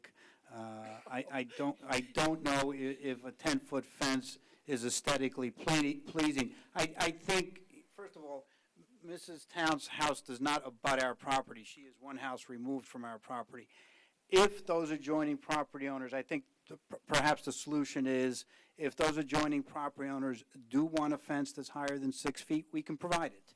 But I don't think it should be Mrs. Towns speaking for them, nor should this applicant agree to put a higher fence up because she thinks it's better for somebody else. If those property owners come to us and say, can you make it 8 feet or 10 feet, we'd be happy to do it. But I think we should consult with those property owners and not have Mrs. Towns dictate the fence. Well, I'm just bringing it up. Thank you. Okay, I'm bringing it before you. Someone has to speak for us.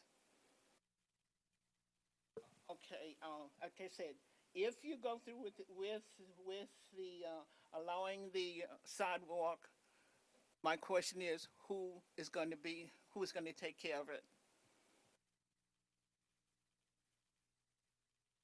Mr. Ramito, even though he would not have an obligation, has indicated that since he's going to be responsible for maintaining the sidewalks on his property, he would agree that as long as she's on that property, he would take care of her sidewalk and shovel it if there's snow.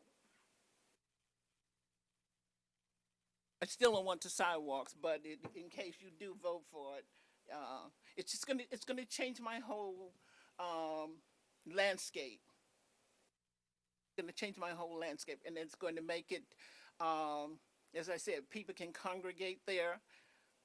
You people don't live there, and I'm gonna say to you, until you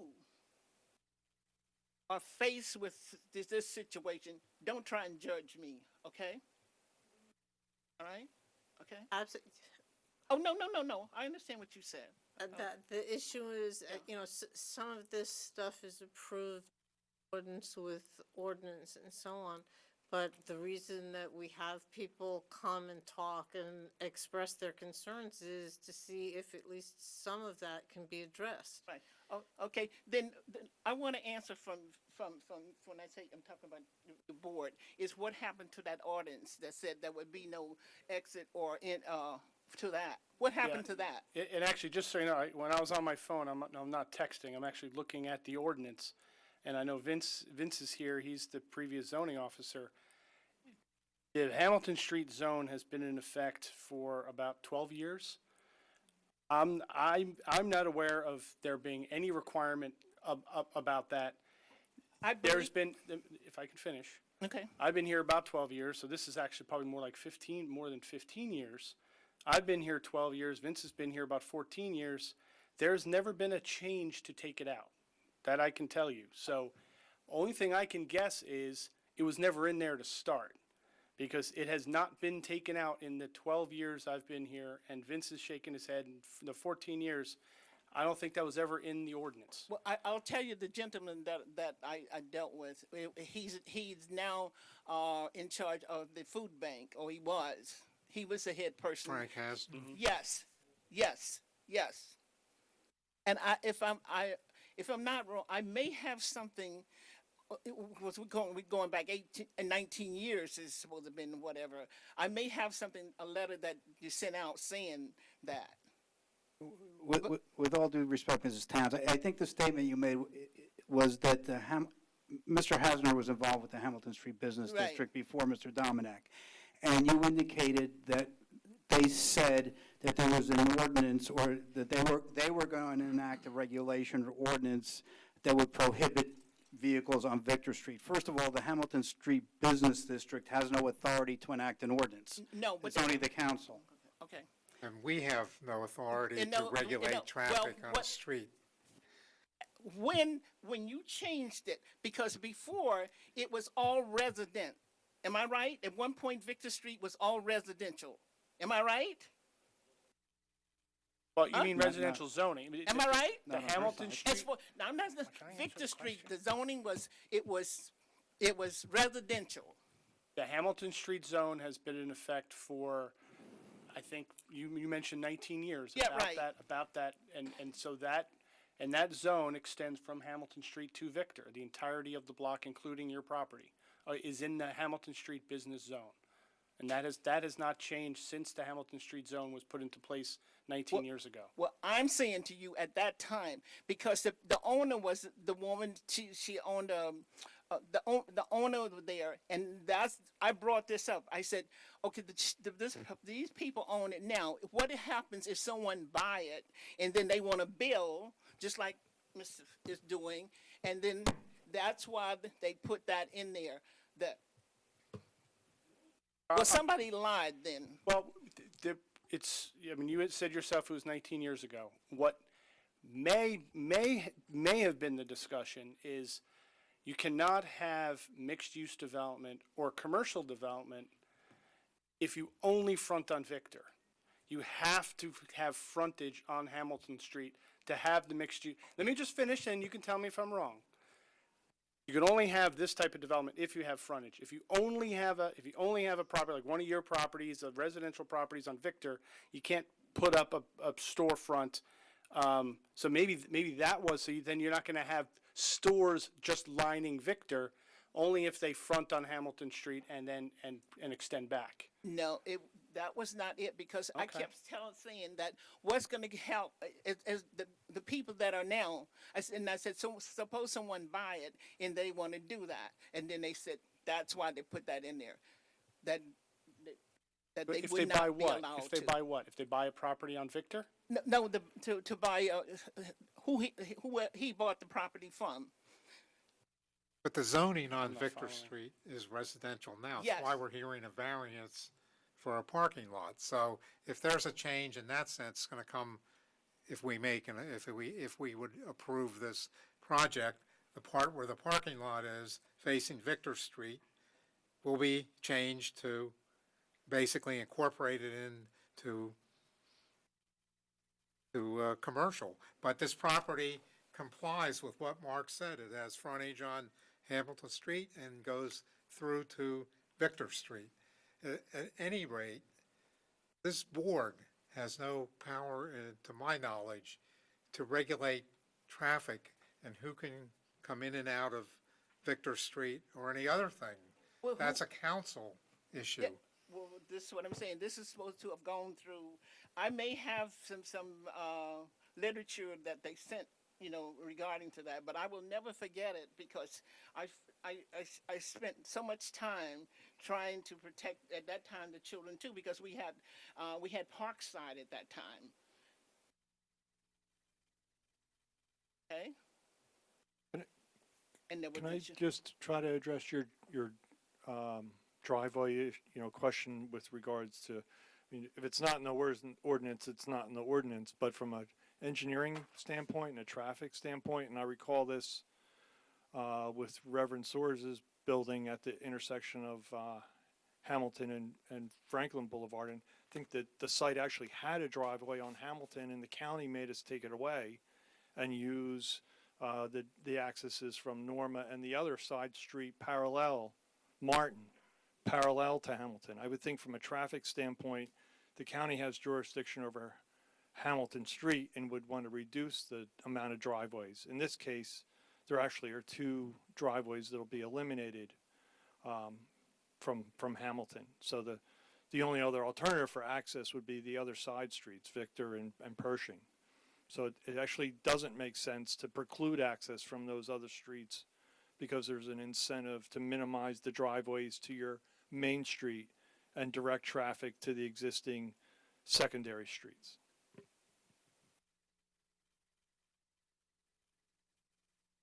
Okay, another question. Will you allow parking on Pershing Avenue?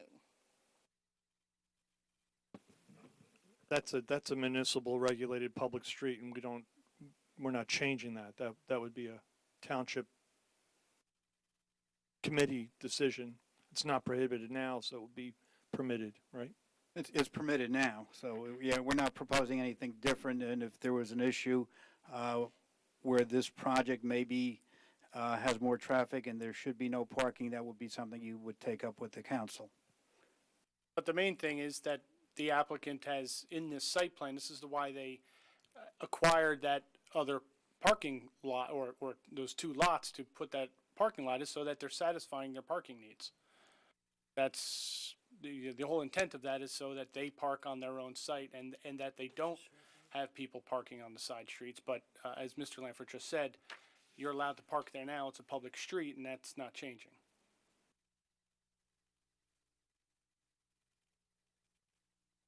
Okay, again, I would like an answer to the question is who's going to pay for if you allow this to go through, who's going to pay for the sidewalks? We're paying for the sidewalk.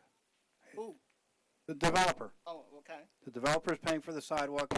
And again, Mr. Romito indicated that although he would not have an obligation, he would also agree that as part of the management of his property, he will shovel your sidewalk. All right, I don't want this to come back like that other thing, but I won't. I probably won't be alive in another 20 years. But Well, we can put it in as a approval, so you'll have it in writing. I can't hear you. Put it in as a condition of the approval, so for as long as you're around, you'll have it in writing. Would you please? Sure. I appreciate that. I really appreciate that. This is something else that's on my mind. It's not necessary with this. I want to ask a question. Why our township would allow so many apartments within a 2.5 radius, and I'm talking about from Franklin Boulevard down to the New Brunswick area. We got about 7 to 9 different apartment houses going up. Why put everything in one area? We may need this, but spread it out. It's Hamilton Street. You go down, you get close to New Brunswick. I get a phobia from because you have it on one side and then you have it on the other side, and you have the curb, you have the sidewalk, and you have the building. Grant you, this old lady may be gone, but there's going to be a huge accident there. It's too close. What happened to a building was supposed to be set back so far? You guys gave in on that. And I have a feeling it's because it doesn't affect you. You got to start thinking about everybody in this township, not just you.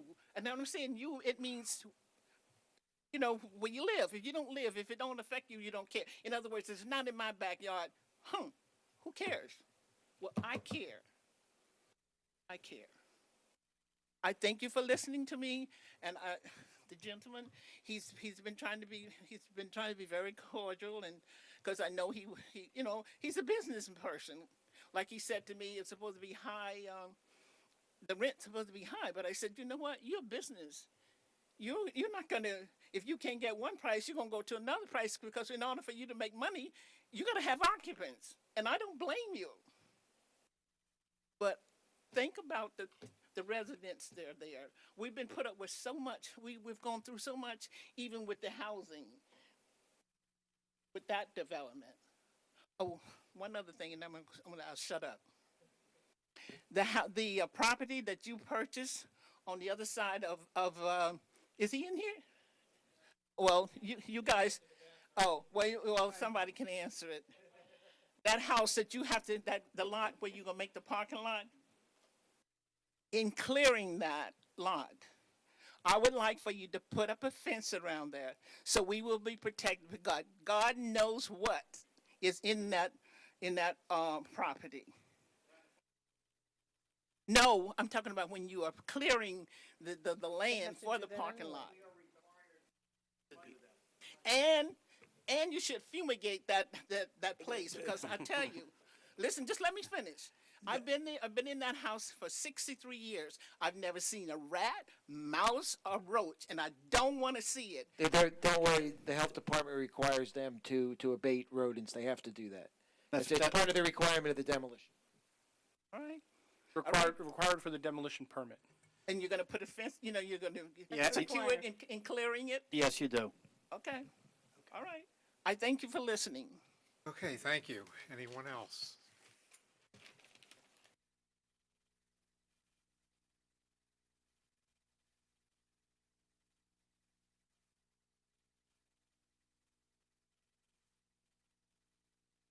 Could you raise your right hand? Do you swear that the testimony you're about to give should be the truth? Your name and address, please? Karen Towns Worsley. I'm at 307 Jarvis Place, Somerset, New Jersey. Loudly into the mic. Can you hear me now? Take it out if you want, if it's easier. Okay. Hold it real close. Okay. Obviously, that's my mom. Grew up in Franklin, right there at 151 Victor Street. I'm 60 years old. I still live in Somerset. One of the things I'm concerned about, you talked about the waste management in terms of, I guess, disposal, okay? I just want to make sure I understand this. According to your diagram up there, across from my mom's house, right? Yeah, Right there at the corner. Is that where the waste management is going to be? There will be, it'll be an enclosure, and it's in the plans. It's not going to be just a dumpster sitting out there. It's going to be an enclosed facility matching the building, and it will be facing in so that the garbage truck comes in, picks up the garbage, and goes out. There's nothing facing the street, and there's also significant plantings around that, as you can see on the plan. Okay, so I get that, and I see that. But my concern is that when you have large buildings, you have multiple occupants, you're going to have a lot of waste, garbage, and so on and so forth. I would imagine that the waste pickup will be the same as what it currently is happening now. I don't know. It will be private pickup, and it will be as necessary. If it needs to come 4 days a week, it'll come 4 days a week. If it needs to come 5 days a week, it'll come 5 days a week. It is not, we contract with a private hauler, and they will pick up as is necessary to keep the property clean and those dumpsters empty. Okay, because you understand what my concern is. Yes. Because you have a lot, massive, then that brings along a whole lot of other things. We understand. And like my mom said, she's never seen rodents. She hasn't seen roaches, mice, whatever. You know what I'm saying? And so I'm just concerned about that. Now, we understand your concern, and again, like I said, it's our responsibility to take care of the garbage. We hire the contractor, and they will have to come as many times as necessary during the week to make sure there's no problems with garbage laying around outside. Okay, my other concern is in terms of security. Okay, I realize it's not going to be, I didn't hear that it's going to be gated, people in and out, or, monitored or whatever. So, like, how's that going to happen? Or what will be the situation? It's just there? I am sure there will be security cameras around the building for the protection of the residents and the neighbors. But no, the parking lots are open parking lots. There's not going to be any gates. It's not a gated community. Mm-hmm. The parking lots are going to be signed so that they are only available to the residents, or if there are commercial uses on the one building, if there's visitors to the commercial spaces, they can use the parking lots. These are not public parking lots, and they will be signed accordingly. Okay. And how many residents in both of those buildings? 88, was it 80 was the exact number? 77. 77 units. 77. All right. I think you've answered my questions. And my mom, she went over most of her concerns. Okay. But as a person, as her child, and as she said, she's 83 years old, and my mom has been the voice in the community and has taken much pride about her home and the surroundings. And Mr. Romito has also been a resident of the community. He's going to take pride in this project. He has spoken to your mom. If there are any concerns in the future, you know where to find him. I'm sure she knows how to reach him, and we'll make sure you know. Okay. All right. Thank you. Thank you. Anybody else wish to speak? Then we'll close to the public, and I guess I'll give you a chance today now. Yeah. Peter, excuse me, Sure. I have a question. How many of the residents, like on Victor, that are in the surrounding area, did you contact any of the other residents in the area about the project and how it may possibly affect them? The people in the neighborhood that I went to were all adjoining properties that I spoke to. Like on Victor? Because I know there's 3 houses right abut to the, One, to your 2, area. 3, 4. I didn't talk to anyone here. I spoke to this gentleman here, these folks, this woman here. This is a rental house. I couldn't get in touch with them. But I've gone to quite a few of the neighbors, and of course, before the hearing, the letter for anyone within 200 feet goes out. But I wanted to talk to them for several reasons. One, to see if they wanted to sell their properties that were adjoining here. I mean, I've talked to this gentleman for 2 years now. Same thing here. And the other properties, I wanted to make sure that they were comfortable with the project. The response has been really very good, actually. They like the way the building looks. They think it's going to be an added benefit, especially to what's there now. So it was positive feedback? Oh, yeah. What you're saying? Yes, sir. Steve, also just one quick question regarding the fence. When you talk to the neighbors concerning the fence to the rear of building number 2, did you Yes. indicate to them that you were placing a fence along the rear of the property? I did, and he had a 4-foot fence, and he upgraded to a 5-foot fence, and I said, we're putting in a 6. He was happy with that. They have a very nice 6-foot fence here. I told them we're going to make a matching fence all the way down and through, and I told this gentleman also he was fine. If they want a larger fence, it's no problem. But they saw the plan, you told them you were putting a Yes. 6-foot fence, and they had no objection to that? Correct. Yes, Peter. And that fence is going to be solid, no slats where it's headlights not. can get through. It's just going to be completely solid. Yeah, correct? yeah, and not a picket top either, a flat box top. It'll look nice.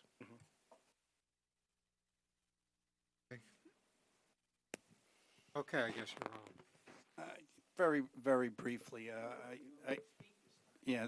I think the only issue that the board has to resolve is the issue of the sidewalk, and whether it should be extended along the one side of Pershing or not extended along that side of Pershing.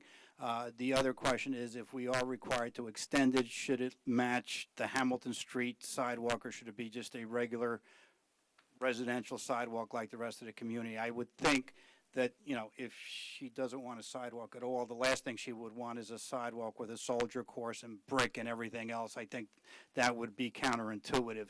So, again, when we originally designed the project, we only brought the sidewalk down to our driveway, and then we stopped it. It was the recommendation of the Hamilton Street Business District that we extended all the way down. We're happy to do it. If for some reason this board feels that the sidewalk is not necessary on that side, one of the other things that you may want to consider, and I'm just thinking, we can perhaps put a crosswalk at the end of our driveway, or by the driveway, so people coming out of Building 2 can cross the street there in a crosswalk and get to the other side and use that sidewalk, and then we don't put a sidewalk on her side, but that's the board's decision. But that may be a reasonable alternative if the board feels that's appropriate. Again, we put it in because Hamilton Street Business recommended it, and, we're fine either way. With respect to the variances, I think sometimes the boards, or questions of the board, of the witnesses and comments of board members can make a case, and I think to support the variances, I think some of the statements of the board members really indicate that this is an appropriate project. I think this is consistent with what has been approved along Hamilton Street. I think these newer buildings are redefining that neighborhood, and I think these two buildings, again, will continue to redefine that neighborhood. I would hope the board would grant the use variances that we are seeking and the bulk variances, and I thank you for your time. Question, would it be possible if we were application, hold the issue of the sidewalk in abeyance and have Mrs. Town meet with the Hamilton Street group in order to address that issue, because this is. Are you this is saying something that's- don't build the sidewalk? No, I'm saying. I am. I'm saying. I'll say put that. this whole thing in, hold it in, if we approve it, hold the issue of the sidewalk in abeyance and have a discussion and have, Well, let me, so Mr. Lanford is correct in that the proposal to extend the sidewalk down on the other side of Pershing was not the applicant's proposal. It was actually brought up in two different ways. One was the township's engineer suggested it, and Hamilton Street suggested it, and then the reason was you have the building on the one side, and if they're going to access the parking lot, it's better to have them walking on the sidewalk than walking in the street. So, I mean, that's the reason why the recommendation was made, and the applicant was responsive to that recommendation. You know, there's the one alternative to that, or there's two alternatives. One is you could not accept that recommendation. Two, you could take the recommendation, make them put the sidewalk in, or three, you could require the applicant to explore an alternative. Mr. Lanford just indicated the possibility of one, which is to eliminate the sidewalk and to have a crosswalk. I would say that would have to get reviewed by staff, including traffic safety, because it's a mid-block crosswalk. And usually those are discouraged. But if it could be designed in a way that was safe and met necessary design criteria, maybe that's a solution. So you could maybe say, make the applicant explore that with the township and see if that's something that could be accommodated. well, I'd like to see that happen. This is obviously something that her directly. And if this was just something that was added on, maybe we could explore. I'm not saying that the sidewalk would end up not being there, but alternatives could at least be explored. The staff would be happy to meet with her and to explore any alternatives. Just realize that typically when you build this out, and which is very important, we've been spending millions of dollars building sidewalks through the community in the last few years to provide the pedestrian connections. And, Bob will tell you on the planning board, and this board is always required. But we're more than happy to meet with her staff to see, and the applicant to see if there's some way that will satisfy. I think it went a long way with, she's not going to have to maintain it. He's indicated that he will maintain it for Why not as long talk as to all she's the neighbors? Why not talk to, not just her, but We're, talk we're, to. we're more than happy to talk to them. Just realize at the end of the day, there are two things. First of all, there's a safety concern for Right. people walking in the road. Second of all, it's been the policy of the Township Council, the Planning Board, and this board to provide sidewalk connections to everything, because that's the proper, safe thing to do in a residential, walkable neighborhood. With that said, we're more than happy to have everyone meet and discuss to see if there's another alternative And the that only will reason why satisfy I'm everyone. suggesting this is because they don't have it now. And so they are gonna have it, but I think the neighborhood deserves to know what they're going to, or, And to we're, agree or not we're, to we're agree. more than happy to do that. My thought is, over the last 30 years, how many times we have not put sidewalks in and come back later, a few years after that, and there's a need for one, and instead of a developer putting it in, the taxpayers put it on. I have two recommendations. First, I strongly favor the sidewalk. I think the benefits far outweigh any perceived issues. However, I'd accept, from my point of view, maybe put the money in the sidewalk fund that we have, put the crosswalk in, and at some point later, if it's a better time to do a sidewalk, do it then, or put the money into a sidewalk somewhere else in town where it's also needed. Yeah, But I do I'd feel be very pretty careful, strongly Bob, about it. about that crosswalk there. We typically do not have, as Mike could testify, have mid-block crosswalks, especially so close to the intersection, because they're not safe. With that said, we're more than willing to explore that with our engineer and everyone else. I'm just saying there's a good chance that is not a safe alternative. I just want to make that clear.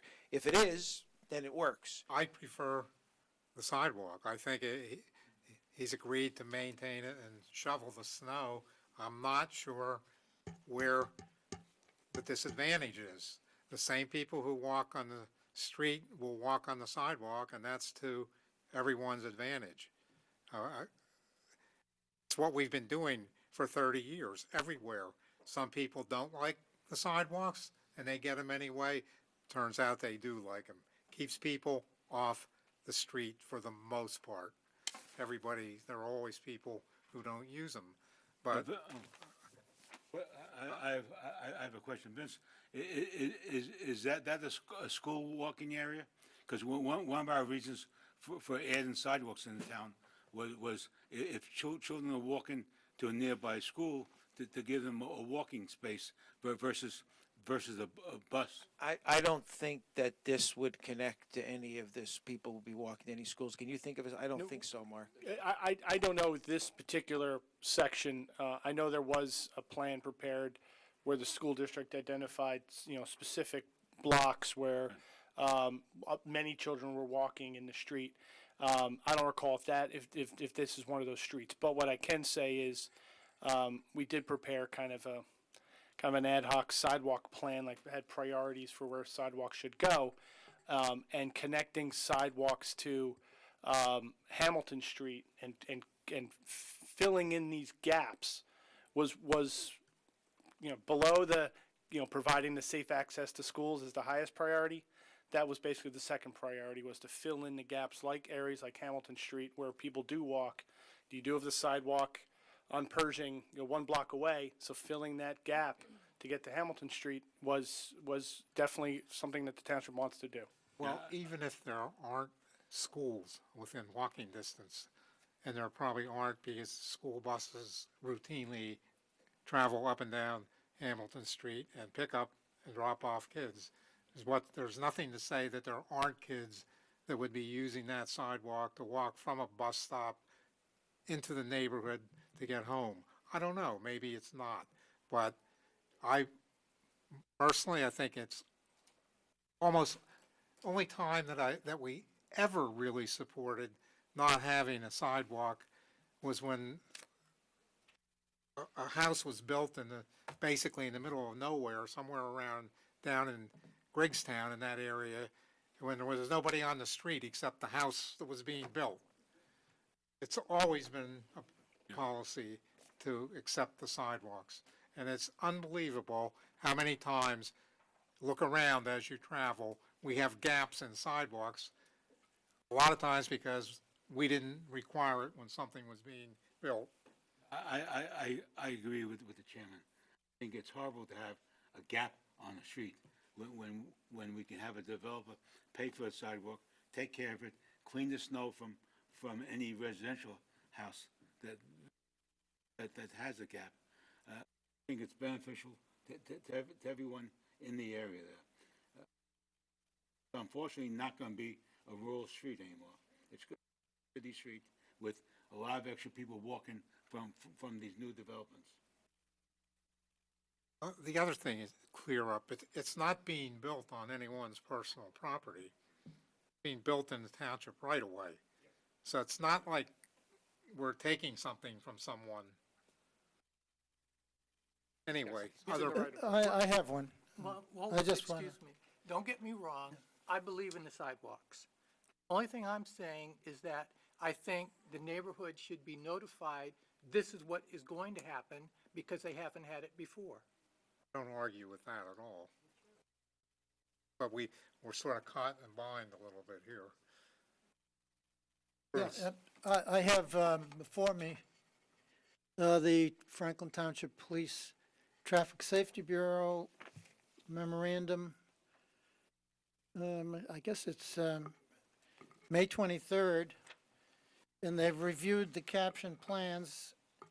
And regarding the crosswalk at the corner of Pershing Avenue and Victor Street to connect the above sidewalk to the sidewalk on the southbound side of Pershing. They have they want to put that crosswalk in. And all sight lines must meet ITE standards. And that was a problem you had with the tree. I'm not sure if those standards could be met with the. No, that tree is a mid-block.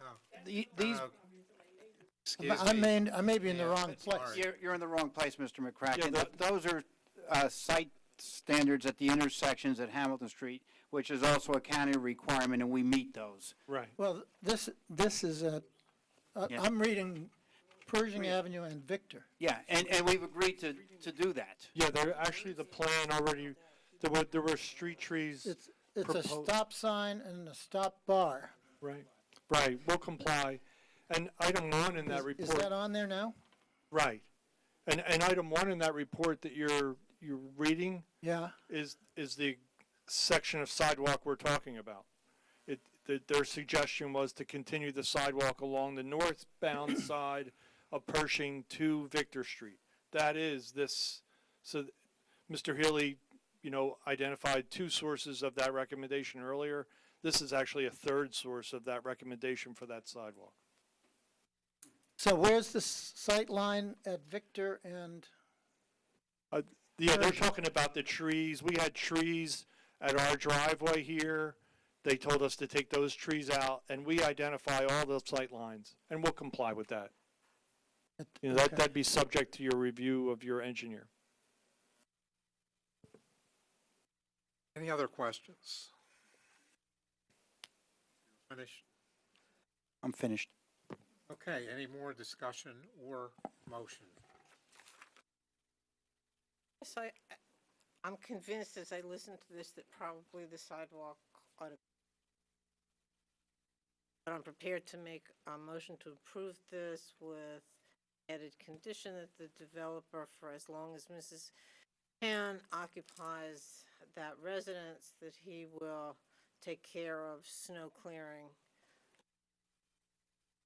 or otherwise maintaining that sidewalk in front of her. Well, we won't limit it to her property because there's another one, so the length of the new. The length of that, okay. That's fine. And just, there's, obviously, it would be subject to the testimony provided. I just wanted, if I could suggest adding the language that if it is phased, that the first phase needs to include the satellite parking, and they testified to the payment in lieu for the small shortfall in the commercial parking. And I assume that sidewalk is not going to include the soldier course. It's going to be regular residential sidewalk. Yes. Yeah. If that sidewalk comes to the corner, and I'd like to request a crosswalk straight across. There is one. We show this one. Not that one, the other, that corner. This corner? That one. Is there one there now? No, there isn't. In fact, this sidewalk's not set up for a crosswalk or depression. Yeah. Well, I think we have to look at that. Yeah. You have to look at that. I mean, if it's ADA. But that's what, Mr. McCracken, that's not on our property. That's not adjacent to our property. If something It would be the town's responsibility. that would be the township that would have to look into So that. the town would have to look into. And the applicant is my suggestion is it's the applicant. You're providing a sidewalk down Pershing to that intersection. And if there needs to be a handicap ramp and crosswalks provided to make that connection safely, they have to do it. We have to provide it, we're providing a crosswalk across Pershing there, as Mr. Ford is pointing out, and another crosswalk back to our parking lot. So there is adequate access to our parking lot. I don't think there's an obligation for us to provide another crosswalk over here. If you're having there's sidewalks, if you're having sidewalks on both sides of that intersection, you have to make the safe connection between them. Mr. Haley, that's, we've been asked to make that sidewalk is an off-track improvement. That's not along the frontage of our property. But the off-track improvement is a result of the site plan that you've presented to the board. Right. So you presented this auxiliary parking area, you need to provide the safe pedestrian connection. And we did. I don't think we need to do it And on. now you have a connection going down Pershing that doesn't have a safe crossing of Victor on the same side.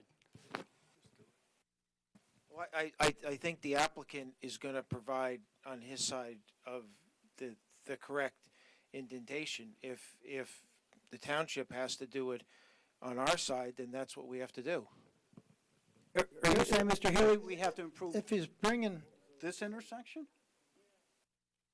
No. There's no property over there.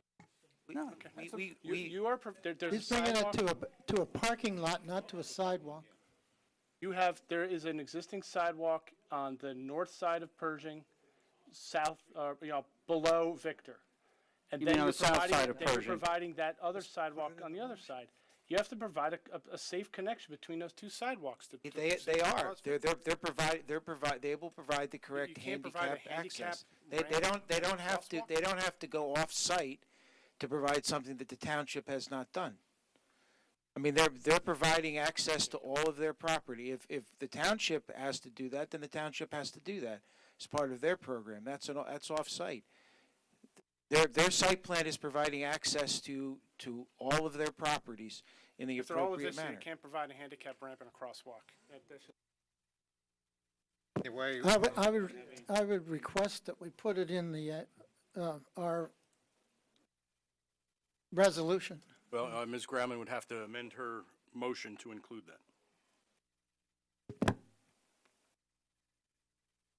It seems to me that improvements that you're making, probably you could add a handicap depression and a crosswalk. So I will so amend my. Okay, we have a motion on the floor. or second? Second. Anthony Caldwell, Yes. Laura Grauman, Yes. Donald Johnson, Yes. Bruce McCracken. Yes. Alan Rich, Yes. Robert Shepherd, Yes. and Chairman Thomas. Yes. Thank you very much. We have a motion to adjourn. Moved.